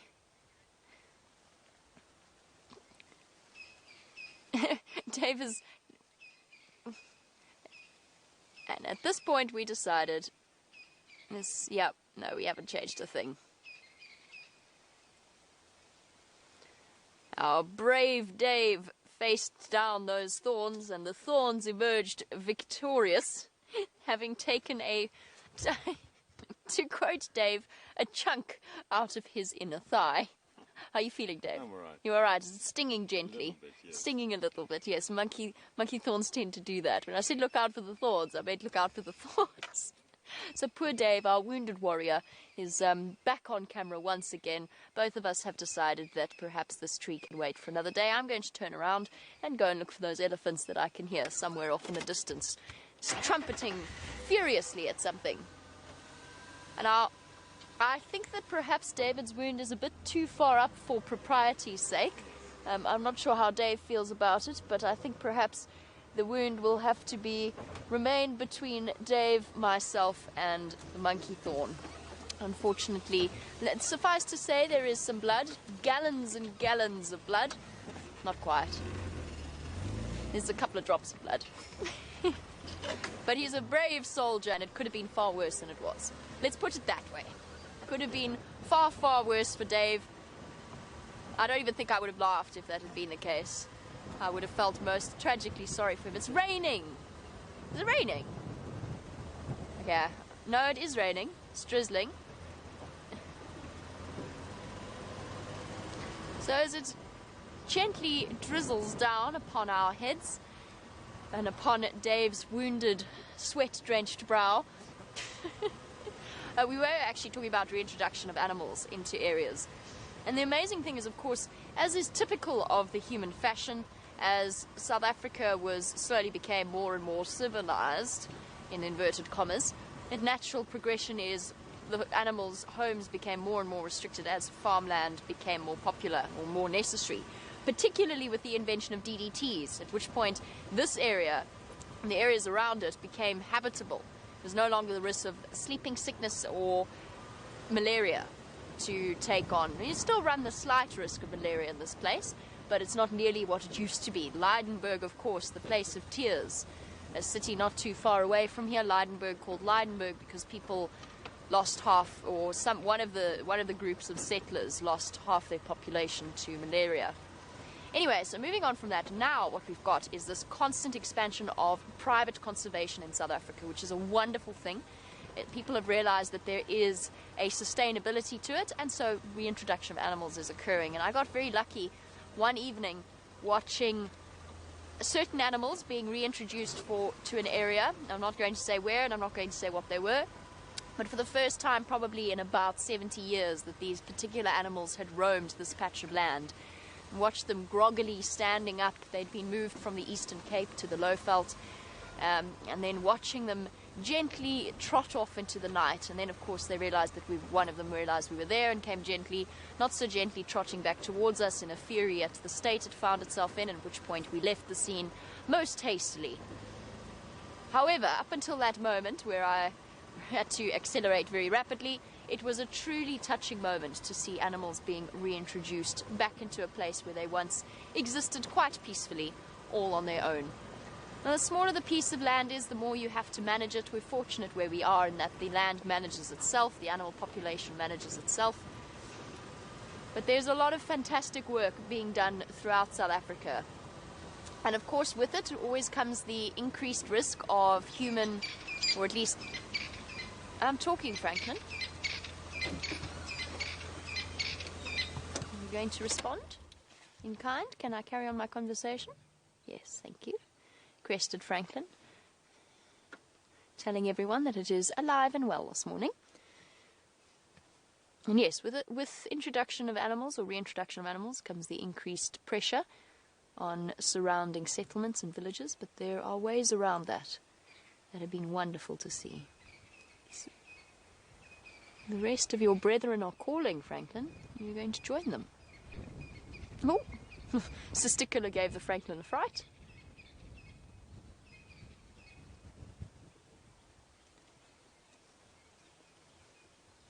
All right. I was hoping our Franklin might give us a demonstration of its call. I have decided to expand my search slightly farther afield for Karula. As you know, Karula occasionally sort of somehow jumps over. Watch out, it's a monkey thorn, Dave. Yeah, watch out. Guard your inner thighs carefully. What was I going to say? Completely. Oh yes. That is what I was going to say, Rebecca. You are right, but I didn't say guard. I said guard your inner thighs. Anyway, moving on. I was talking about Karula and the search for her. She's somewhere in that block. I've tried. It's very windy. It's very risky to walk in the dense areas where I think that she is hiding. So what we're going to do is we're going to just double check that she hasn't in fact skipped across the road, dodged leaving tracks completely, which occasionally Karula does. And as I said, we'll go just quickly have a look for those elephants that I heard trumpeting somewhere in this direction. I see my beanie's doing its usual thing. Just by the way, the beanie is, well, I washed it. And the pom-pom now looks really sad and pathetic. Really sad and pathetic, to the point that I'm contemplating cutting the pom-pom off, which is utterly devastating. And this isn't my hat, so we'll have to wait for Kirsty's return to Wild Earth before I can get her permission in order to do that, since it is her beanie and not mine.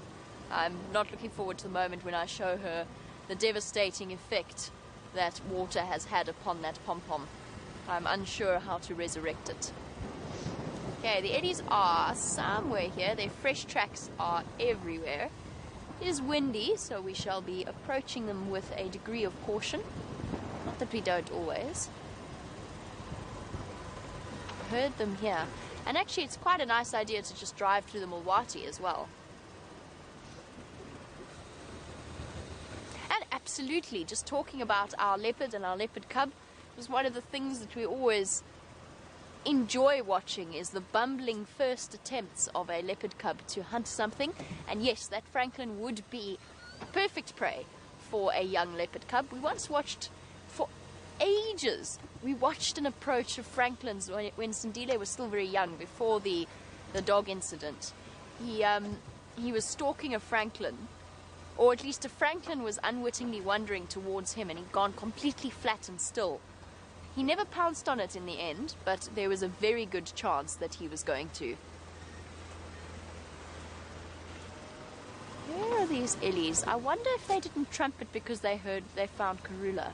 It's possible. They've gone quiet again. And their tracks are sort of coming down in here. Oh well, we're in the Mulwati now, we might as well explore it properly. One of my favourite things to do is to drive along this drainage system and just see whatever it is can be seen.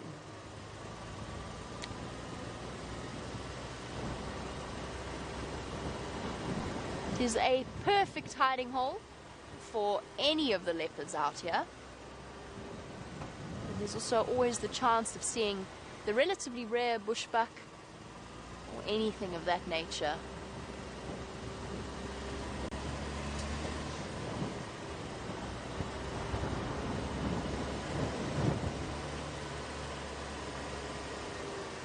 Lots of elephant tracks in this direction.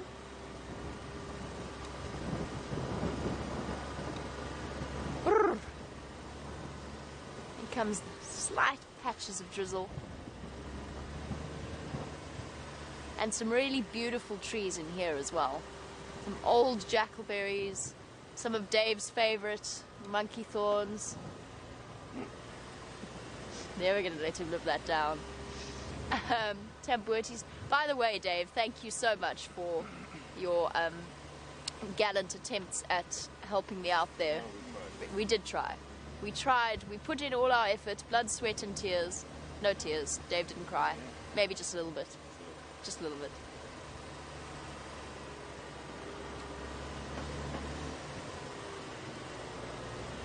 And there's also, this is one of Karula's favorite hunting grounds, so I'm hoping we've missed her tracks coming across somewhere here, and that she's in the drainage system. Imagine we see the cubs playing in the sand. Oh, it'd be wonderful.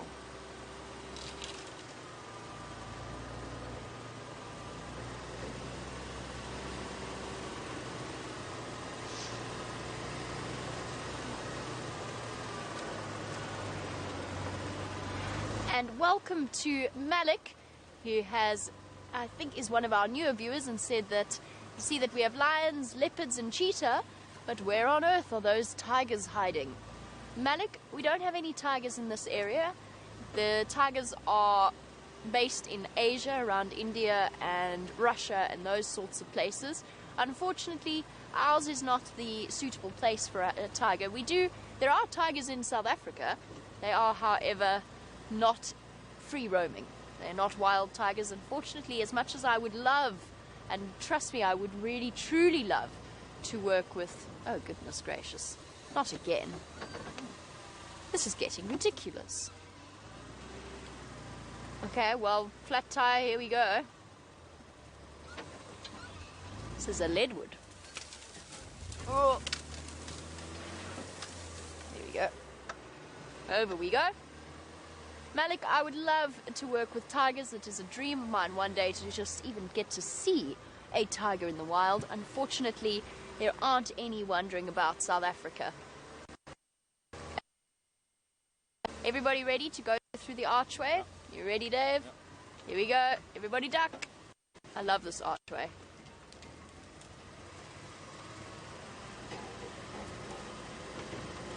And now we are through and out the other side of the archway, desperately seeking anything to show you. Wait, I'm running out of ideas here. Hold on a moment. I can't remember what my original one was. Ah, I remember now. Some say he can track a bird flying through the air. Others say he survived an entire year on a diet of just spikethorn leaves. Asterisk disclaimer, please don't try that, you will die. All we know is that he is Steph, and I think he may still be with those lions.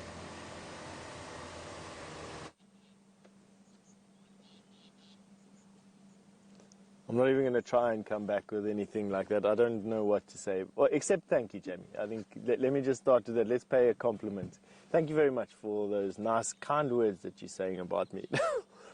Literally, since you've left us to right now, these lions have done exactly what you're seeing them doing at the moment.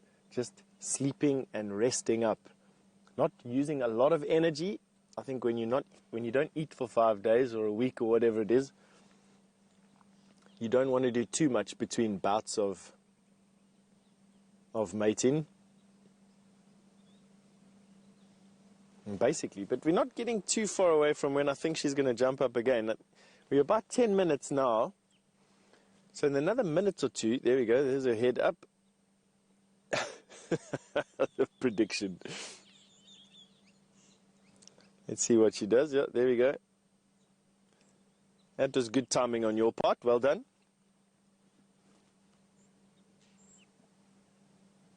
There's a dominance again. Now we're going to be stuck. I'm going to have to try and find a gap for you here. There you go.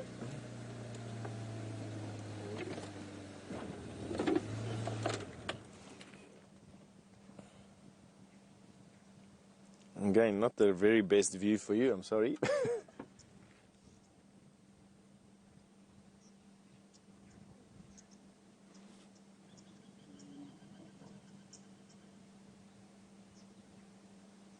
Once again, balefully looking at us, boy, I promise you, that's all yours.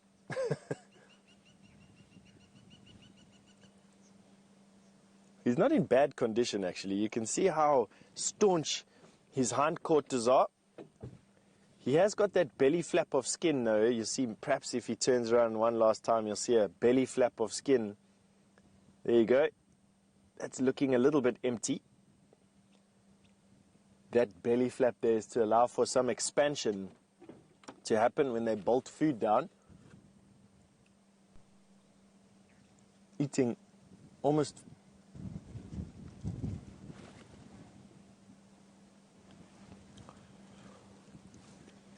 David, who's a new viewer, welcome to the show, David. You've asked, do lions need to eat while they're mating? Probably not, David, to be quite honest with you, unless they went into the mating sequence hungry.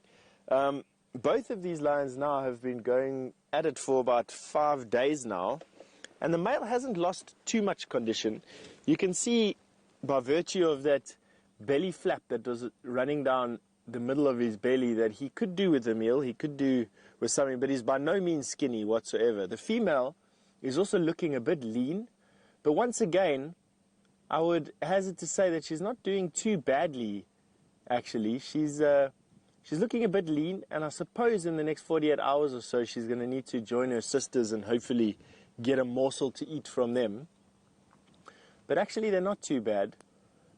As to whether or not they will eat while they're mating, I think if food was readily available, in other words, if, for instance, a leopard had to kill something or another lion had to kill something within earshot, the chance of them getting up and to go and steal it is a possibility. I would say that they'd probably go and do that and devour it, but it's unlikely that something like that will happen in this particular area. While not impossible, improbable.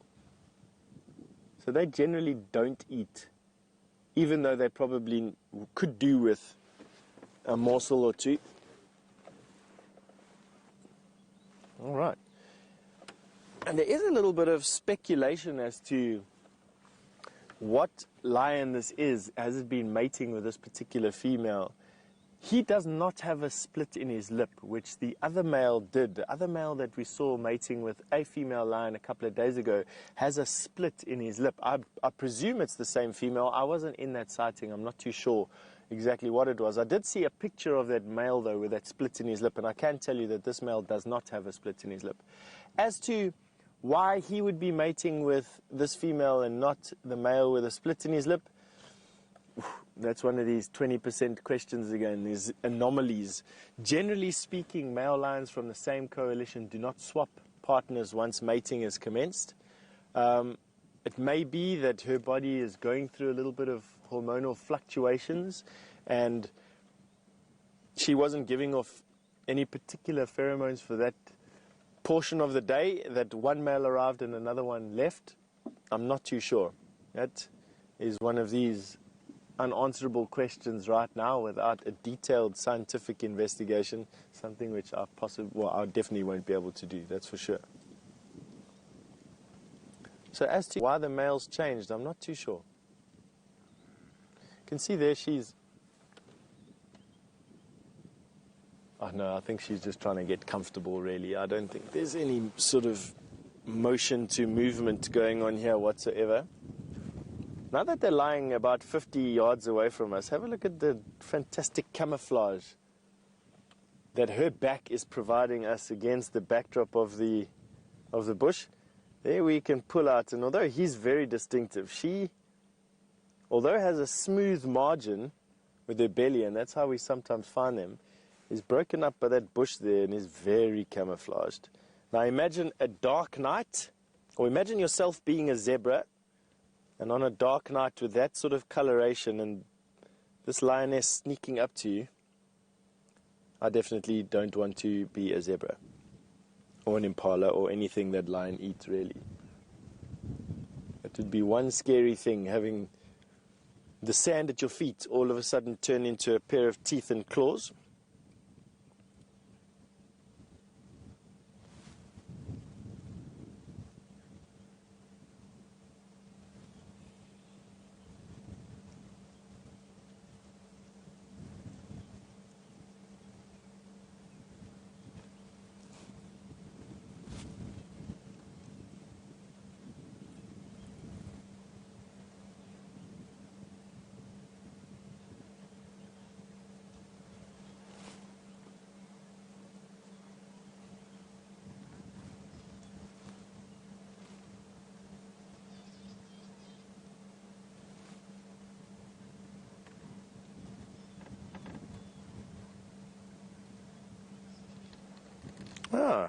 So Michael 18 has come up with the answer to a question that I pitched at our audience in the beginning of the show, where there was some debate as to what constituted a fawn and what constituted a lamb. And Michael 18, thank you very much for helping us out with this, Michael. And so a lamb is the offspring of a ewe and a ram, and a fawn is the offspring of a buck and a doe.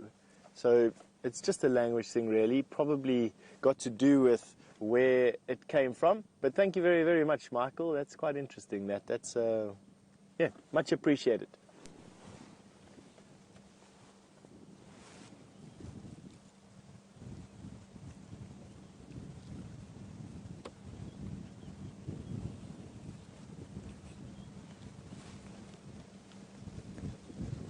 Hello.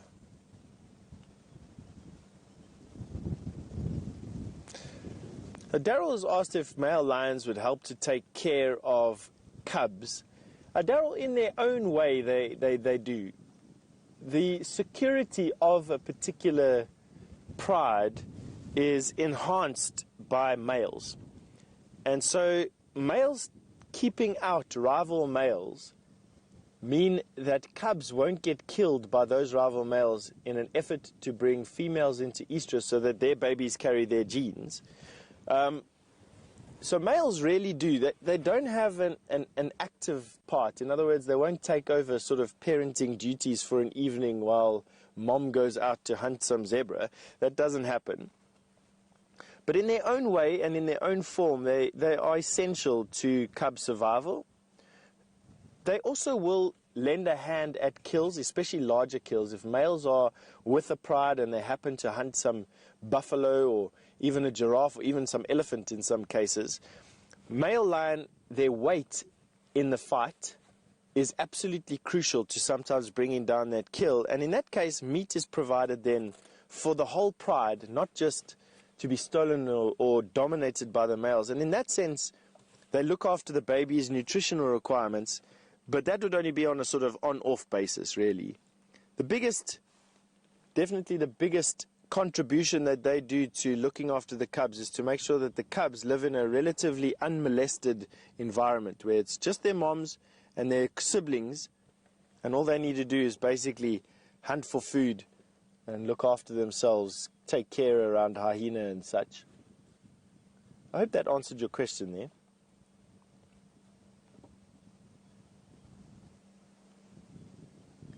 His mane is beautiful. He hasn't got a dark mane, a black mane. Not all male lions get black manes. They will get darker when they take over a pride. Their bodies also produce more testosterone around when they are in their prime, so between 5 and 9. But also taking over a pride changes the chemistry in their body as well, and they will get darker manes once they've taken over a pride. But you can see that the darker hair there on the back of his head starting to come through his long mane. Some lions, like those Matimba males, the one male, the hairy-bellied male of the Matimbas, which is the coalition of males that these Birmingham boys or this male helped to kick out a year ago, he had an enormous mane that extended all the way down basically to where his belly started and down his legs onto his elbows. He had a glorious mane. These youngsters, they don't yet have that. I have no doubt that one or two of them will get bigger manes, but it looks like he is a blonde male, this, rather than a dark, shaggy-haired male.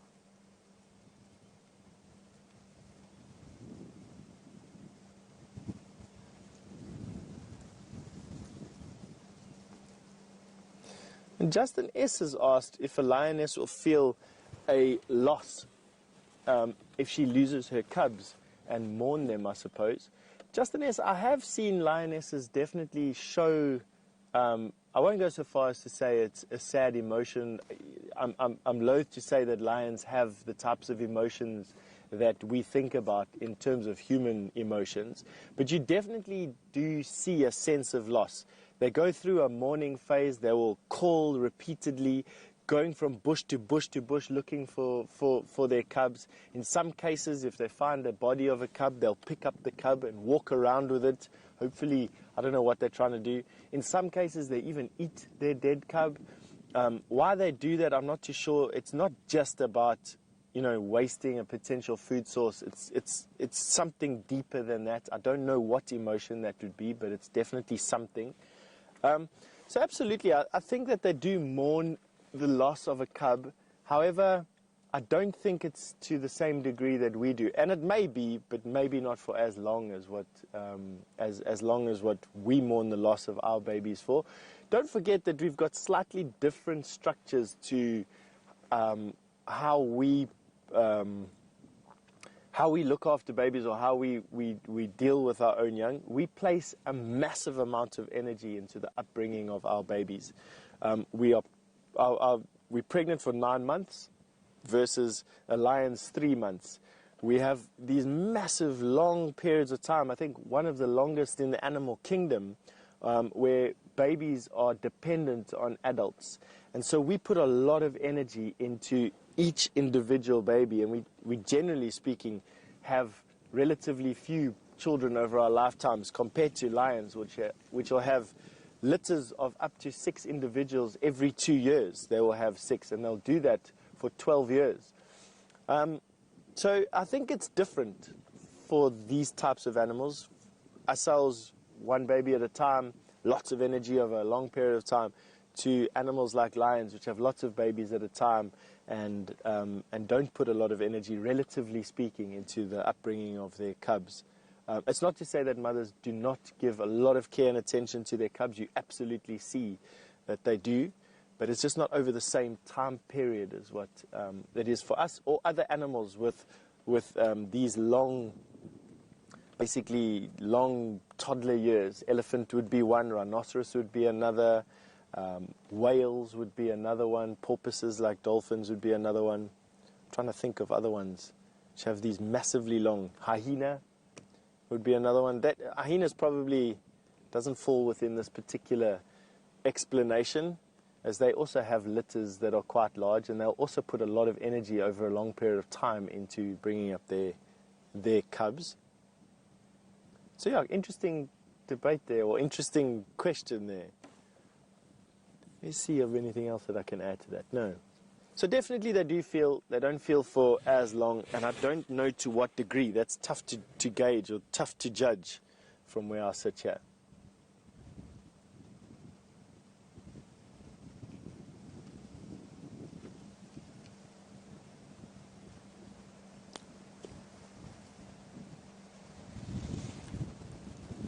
We have a new viewer watching us at the moment. His Twitter handle, I'm judging, is Silverback. Silverback, the name you've chosen to name yourself is generating many pictures in my head. Primary of which is, of course, the gorillas that Brent has just been to see in Rwanda. You are also a new viewer, and for that I would like to say welcome onto the show.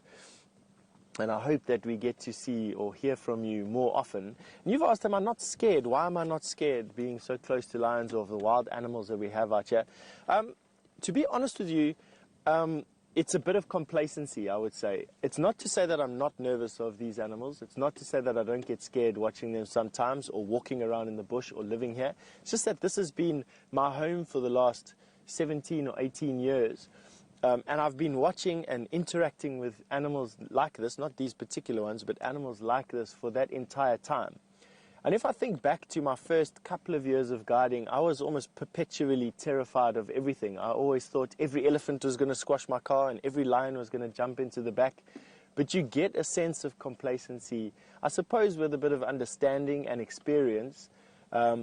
And that not every animal wants to jump into us. They don't see this particular vehicle as a source of food. We do not look like a zebra. We do not look like an impala. We don't behave like prey species of animals. We don't smell, or even in some cases taste like prey species of animals. And that makes us just really part of the family once they relax and let you into the pride, so to say, or into the herd in terms of other animals. It's not to say that dangerous encounters do not happen. They happen here very frequently, especially run-ins with elephants, tight situations with leopard. You can get yourself into sticky situations with lion from time to time, more so on foot than in vehicles like this. But the time between being terrified and being awed and feeling at peace in nature, I think, extends with this experience, knowledge, and this complacency syndrome that develops.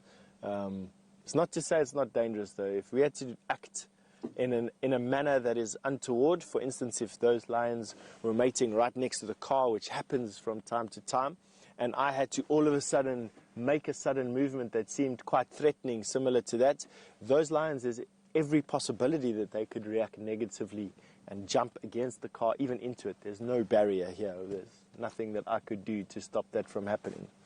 Has it happened before? I've watched a lion jump onto the back of a car, a game vehicle, before, and the game ranger just literally reversed his car over that lion and it ran away. I've also watched leopard jump onto car doors to inspect people and to inspect the drivers of these particular cars.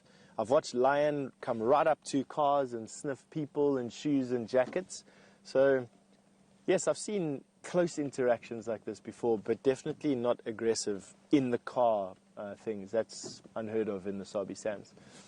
All right, and on that scary topic, I think it's time to go back to Jamie for an update.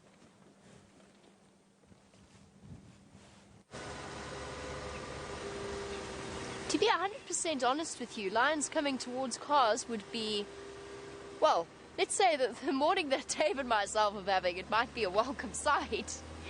At some point, our bad luck streak has got to run out.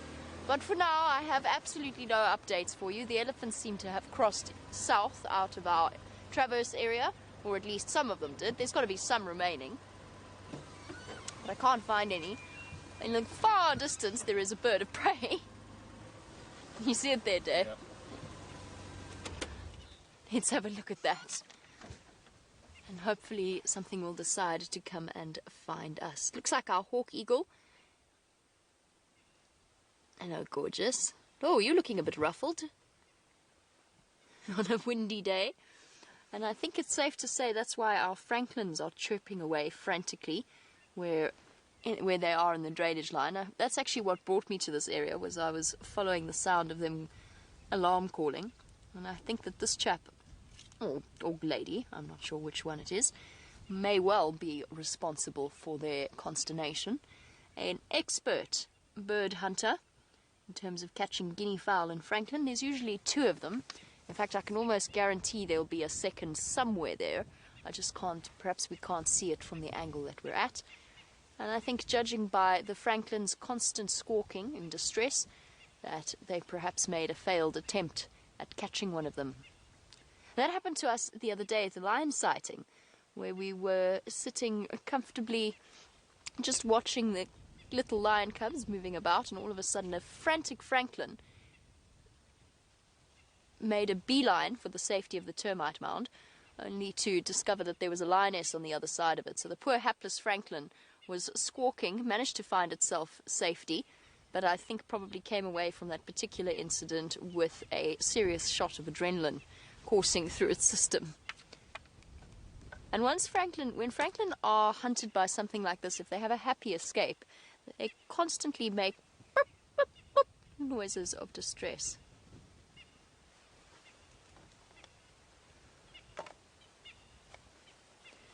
Sorry guys, there's a lot of communication happening on the Game Drive comms.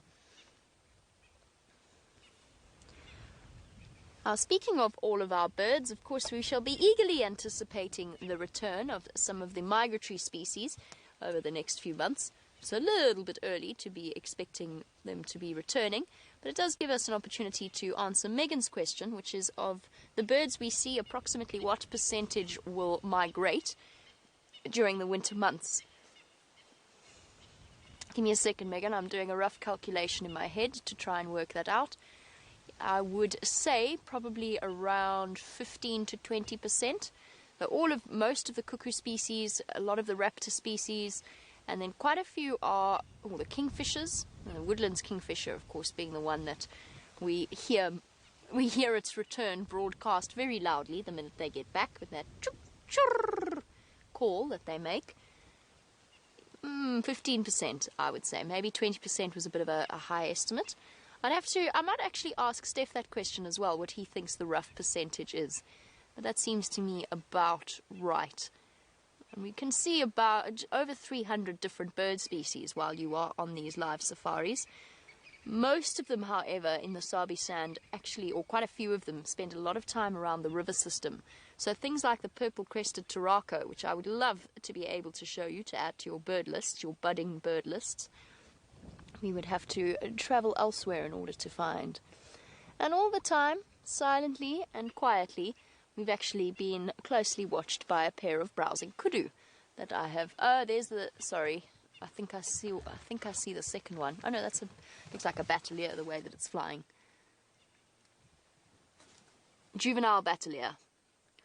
You see how the tail is slightly longer than an adult batelier, and then of course the lack of the striking colours. Well done, Dave. Awesome. You can see it rocking backwards and forwards in the high winds. I often wonder whether they enjoy flying in this sort of weather or whether it's actually kind of terrifying for them. So not the second of the hawk-eagle pair, but in fact a young batelier that has not yet acquired his adult plumage, like our fish eagle that we saw yesterday. Just on the subject of our fish eagle, yes, hello Kudu, we'll have a chat about them in a moment, but just on the subject of our fish eagle, the end of that saga yesterday when she caught the catfish, and I said I thought that she had dropped it, or he had dropped it, but that she'd called in a juvenile that flew in. She hadn't dropped it. She'd rested it on a leadwood. She'd been looking for a solid perch to put the catfish down, and then she gave up her spot and let the juvenile come in and feed. Just a fascinating end to that tale. And yes, there's the kudu that has been watching us the entire time while we've been sitting watching the hawk-eagle. No, she's playing camera shy with her attendant oxpecker, picking off the ticks from her fur. Let us continue on along Gari Cutline in the hope that we can find you something. Perhaps Mvula will pop out here, since he was just a little bit further to the north.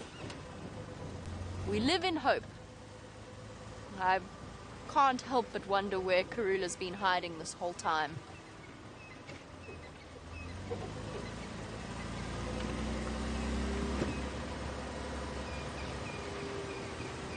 Even the birds are actually playing a little bit hard to get this morning, hiding away. It's the kind of miserable weather that most of the animals don't particularly enjoy. Except those really noisy Franklin that are still calling behind me. Come on, Gari Cutline, you haven't let me down for a long time. It's almost like my lucky road. Less so for poor Connor, for this is where he launches the drone from, what we've been practicing with, or experimenting with.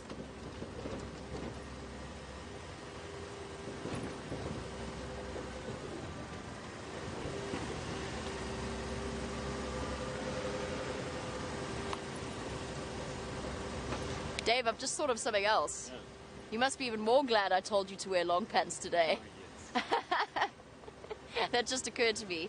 Dave came out really optimistically in shorts this morning. Now, I did warn him that the weather was going to be foul, but probably the long trousers also protected him from more serious thorn-inflicted injuries. Eddies have been through here as well, but they look like they're going north towards our northern boundary.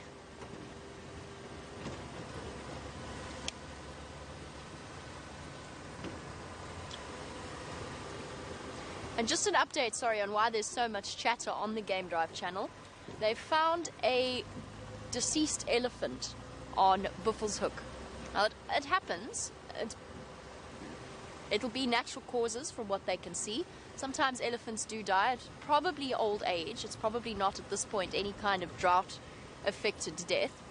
But there is a very large, apparently very large, dead elephant in Buffelshoek. And I think there's a very good chance that our lions are going to start heading across in that direction when they smell it. It's just to the north of us, where unfortunately we cannot travel. We're limited in terms of where we can go.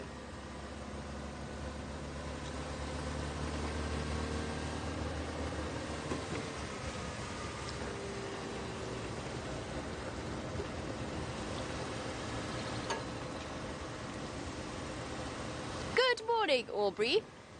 Welcome to the Sunrise Safari. Aubrey says that she hears me talking, or he hears me talking on the radio to Aubrey and was wondering if there is somebody called Aubrey working for Safari Live. There is indeed somebody called Aubrey who works on this reserve. He is a wonderful guide that guides out of Galago or Voyatella camps, mainly Galago. Now those are two lodges that guests can come and visit right next door to our Safari Live. So yes, Aubrey doesn't work for Safari Live or with our team, but we do work with him because he helps us find all of the animals. Now yes, Aubrey, who has been around for many, many years in the bush and knows it like the back of his hand, which is one of the reasons why I've moved my search further afield for Karula, because if Aubrey thought we had a chance of finding her, he would still be there searching. Oh goody, there's another waterbuck watching our advance. So yes, Aubrey, there is another one of your, well, there's another Aubrey that works on Djuma. Waterbuck bull observing us with a great deal of concentration. And when they stand tall and proud like this, you can see why they were chosen as the symbol of the Sabi sand. Those beautiful outwardly curving horns, deeply ridged by keratin growth. Thoroughly elegant antelope. Also particularly pungent antelope, but we won't hold that against them. James describes the smell as goat-like.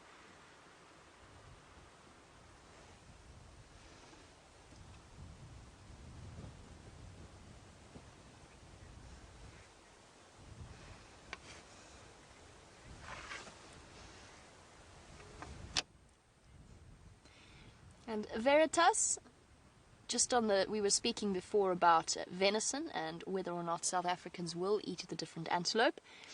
Biltong doesn't necessarily, now biltong, for those of you who are unfamiliar with it, is a South African snack that is made from dried and salted meat, originally invented by the voortrekkers moving through South Africa. Obviously they didn't have refrigeration capacity, and the salting and the drying of the meat allowed them to keep it for longer. It's the equivalent of beef jerky, but having tasted beef jerky, I have to be honest, it's not quite the same.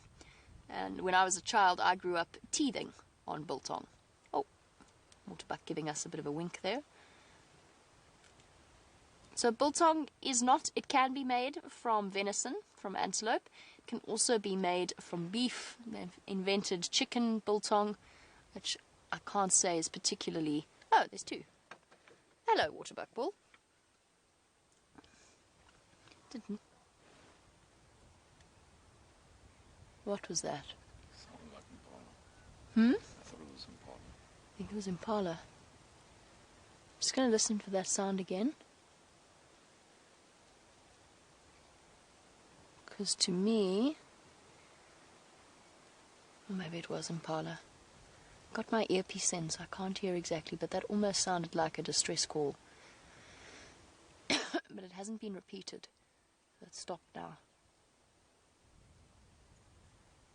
Maybe it was impala. I'm going to do a circuit of the area regardless, just to see whether or not I can pick up on what that sound was. But yes, there's lots of different types of biltong, anything from beef to venison. And it is a very traditional South African snack. Two magnificent waterbuck bulls. Might just be a herd of buffalo moving through. Just caught the end part of that sound. I think I'm actually going to turn around. I know we're all the way at the fire break, but I think I'm going to turn around and just go back towards the dam and investigate and see what caused that mystery sound. It was a sort of a sound. Kind of like a buffalo. Alright, I'm going to go and investigate our sound. I'm going to try and find a safe place or good place to sit and listen. In the meantime, I have completely run out of ideas for these links, and I thought I'd give Steph a little bit of break from them. So over to Steph, let's find out how his lions are doing.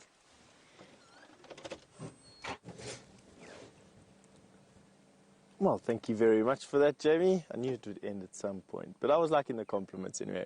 We've just literally been hanging out with these lions. It's very rare that we get a chance to just sit in the bush, dead quiet, no other vehicles around us, alone with a mating pair of lion right here. And we're getting up to the point where they need to mate again. While you were away, they did mate one more time. It's why we've slightly repositioned where we are.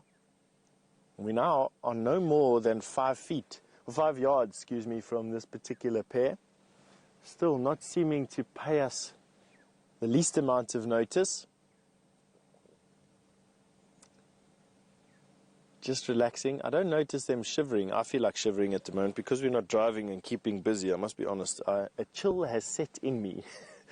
And I can't wait to get home and cup a cup of coffee in my lap and around my hands. The bird life around us at the moment, there's been a bird party that's come into this area and moved into this area with these lions. And we've got a black-headed oriole, southern black tits.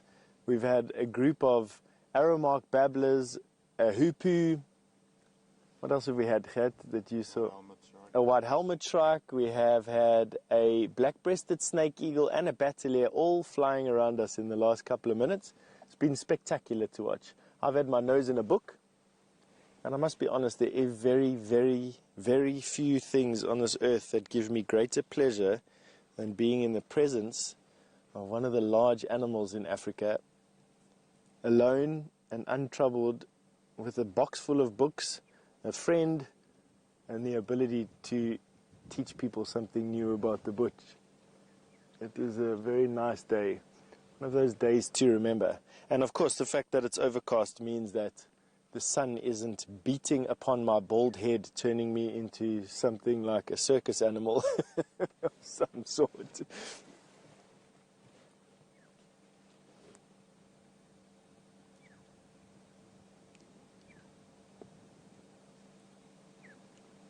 Very special. Taking into context, this female, Gert and I were just busy having a chat about this female. He was privy to the first matings a couple of days ago, and he can absolutely confirm that this is the female that was mating 5 days ago, but not the same male. That male had a split in his lip. We, for a period, were debating whether or not this was even the same couple, whether maybe in the subsequent days, that perhaps it was a different male and female, and that perhaps they've moved on and a new couple have started. But he seems to be pretty convinced that it's the same female with a different male, which is rare. Not uncommon, but rare.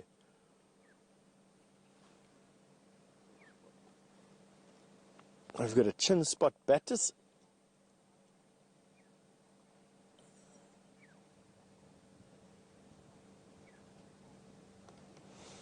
Sally in Oregon has just asked if she has changed males, could she have snuck off to her cubs? Quite possibly, Sally.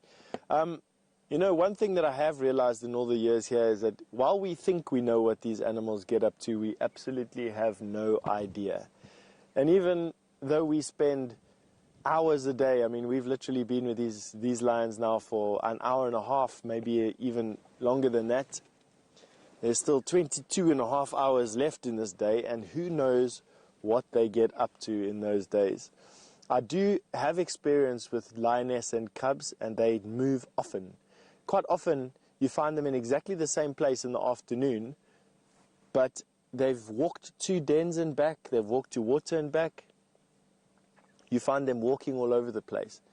So, quite possibly, Sally, you know, just because we see them lying down doing nothing, mating every 10 minutes with one another and carrying on sleeping, doesn't necessarily mean that this is what they do the whole day. And in particular, when lions are most active, which is at night time, we are safely ensconced in our camps and have absolutely no idea what these cats get up to. Literally, from 6 o'clock at night to 6 o'clock in the morning, we rely on tracks and tracking, and I must say, we're not the world's best trackers, and so unless it's absolutely fresh, a track that's a couple of hours old, we don't know where it goes and what it gets up to. So Sally, I'd like to believe that she is visiting her cubs. It's equally a possibility that her cubs are dead already or have died. Just the fact that only 2 out of every 10 cubs that get born reach maturity is enough to tell me that the odds are stacked quite heavily against them, unfortunately, in their first couple of weeks of life. But the fact that she's mating with this male, whether or not she's got cubs, is a good sign. There's a stable pride structure at the moment. These Birmingham boys are young, they're strong, they are set to be here for hopefully many years to come. And even though she may have lost 1 litter, she's bound to have many more litters from now. I know that sounds a bit hard, but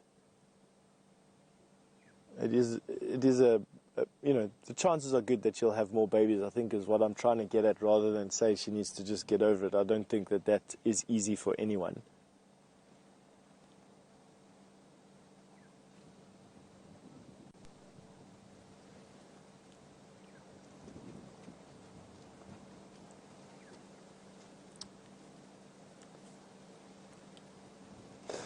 Rob and Ferreira, all the way from New Zealand, good morning. Well, it's good evening to you by now, probably already, and I hope the day that we have yet to go into shows some promise. You've just asked me what's the ratio, what's the percentage of successful copulations for every cub that gets born. I only know of one statistic here, Rob, and that is that it's on average, and this is averaged across probably a continent rather than in a game reserve or a specific population of lion, that for every cub that reaches 1 year of age, 1,000 copulations will have to take place. So every cub that reaches 1 year of age, 1,000 matings will take place. I personally probably think that that's a bit high. You see them mating, let's say over a 5-day period, let me see, over a 24-hour period, and this is just taking into account what I've seen, the first day, the first 3 days will be quite hectic. If the female is in just a normal estrus cycle, that's a dominant male in the area, she doesn't have to shop around for other males, etc., etc. The first 3 days are quite hectic, with a mating taking place at first every 5 minutes and then decreasing to every 3 minutes about. That lasts for about 24 hours, and then it moves off into a sort of 5 to 10 minute gap for 24 hours, and then it'll move from a 10 to a 15 and then to a 20-minute gap for around about 48 hours, tailing off to about 1 mating every half an hour to 1 mating every 40 minutes or so for day 5 or day 6, somewhere around there. So you can work that out, I'm sure, quite easily, much easily than me sitting here without a calculator at hand. And you'll see that there'll be a certain amount of matings if she falls pregnant at this first copulation attempt over these couple of days. She will have between 2 and 4 babies. That's the most common thing here. So, you know, divide that amount of matings by, 4 if you want the outside number, and that should give you an amount of copulations per baby. That should be able to allow you to do an amount of copulations per baby. Then factor in the fact that on average, not here in the Sabi Sands, more cubs survive in the Sabi Sands than in other places. But let's say that 50% of the cubs that are born die before they're 1st year old, and that'll give you another idea about how many matings are there in this particular area with these lions per baby that reaches a year. It should be somewhere quite high, I'm gathering, just trying to do the maths quickly in my head. I'm thinking that it's probably somewhere in the hundreds of attempts of matings for each baby that's born that reaches a year of age. And they'll have babies, if they have babies, if they successfully rear babies, they'll have cubs every 2.5 years. And if the males are lucky, they will sire up to 3 generations with the same female. If they are lucky, up to 3 generations with the same female. Generally, though, they hold on to territories for between 2 and 3 years across Africa. Coalitions in the Sabi Sands and this part of the Kruger National Park can hold their territories a little bit longer than that, sometimes up to 5 years, but not much longer than that. All right, Jamie's got a bit of an update for you on whatever she's been keeping herself busy with in the last couple of minutes. As soon as they start mating again, I'll try and shout you back.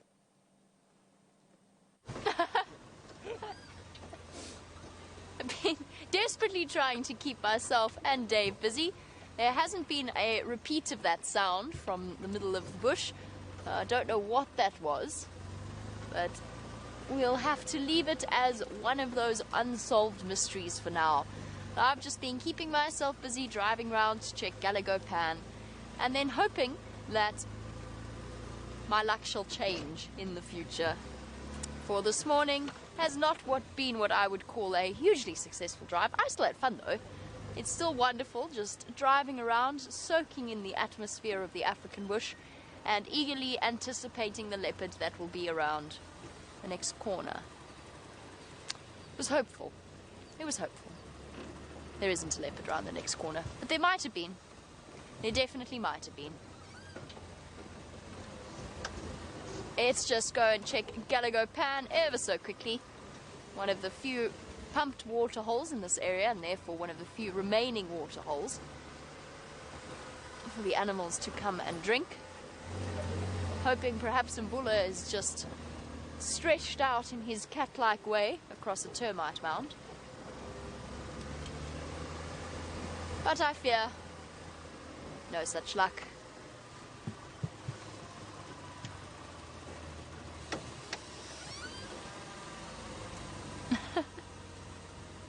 All is quiet.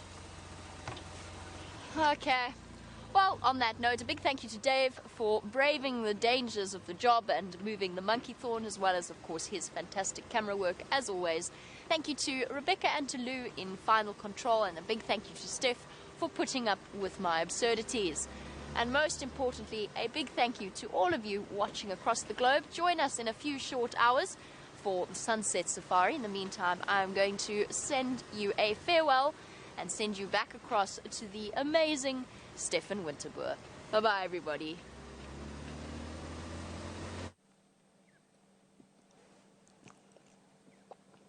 I would gladly put up with Jamie's absurdities into eternity. She's a fantastic person to be around, and I'm privileged to be part of the team that she's in.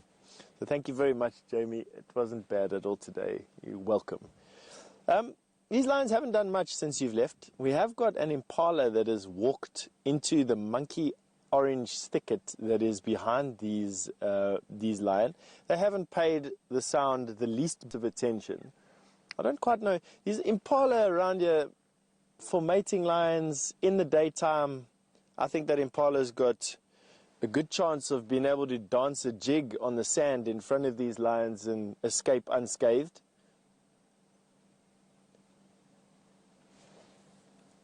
But let's hope in the next 3 minutes or so, before we close, that you get to see a mating event one last time. As mentioned already a couple of times, it is actually a special time.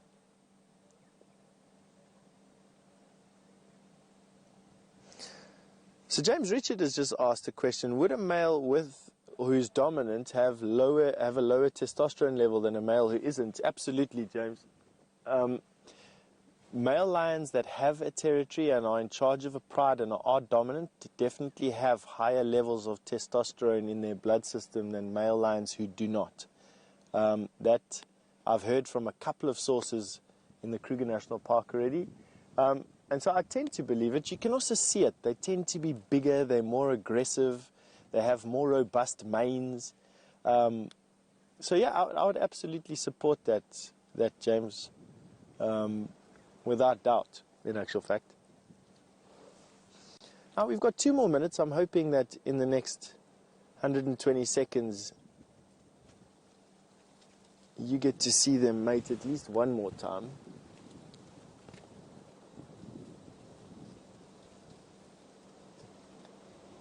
So with all my willpower, I'm willing this female to stand up or this male to do something. They're now lying almost nose to nose. I think he's busy staring at her lovingly. I can only imagine in my mind's eye that his unblinking stare is boring into her forehead, trying to make her understand his intentions, but then that's just the way my mind is working at the moment. Nothing else. She, of course, blissfully unaware and ignorant to his advances, all by design.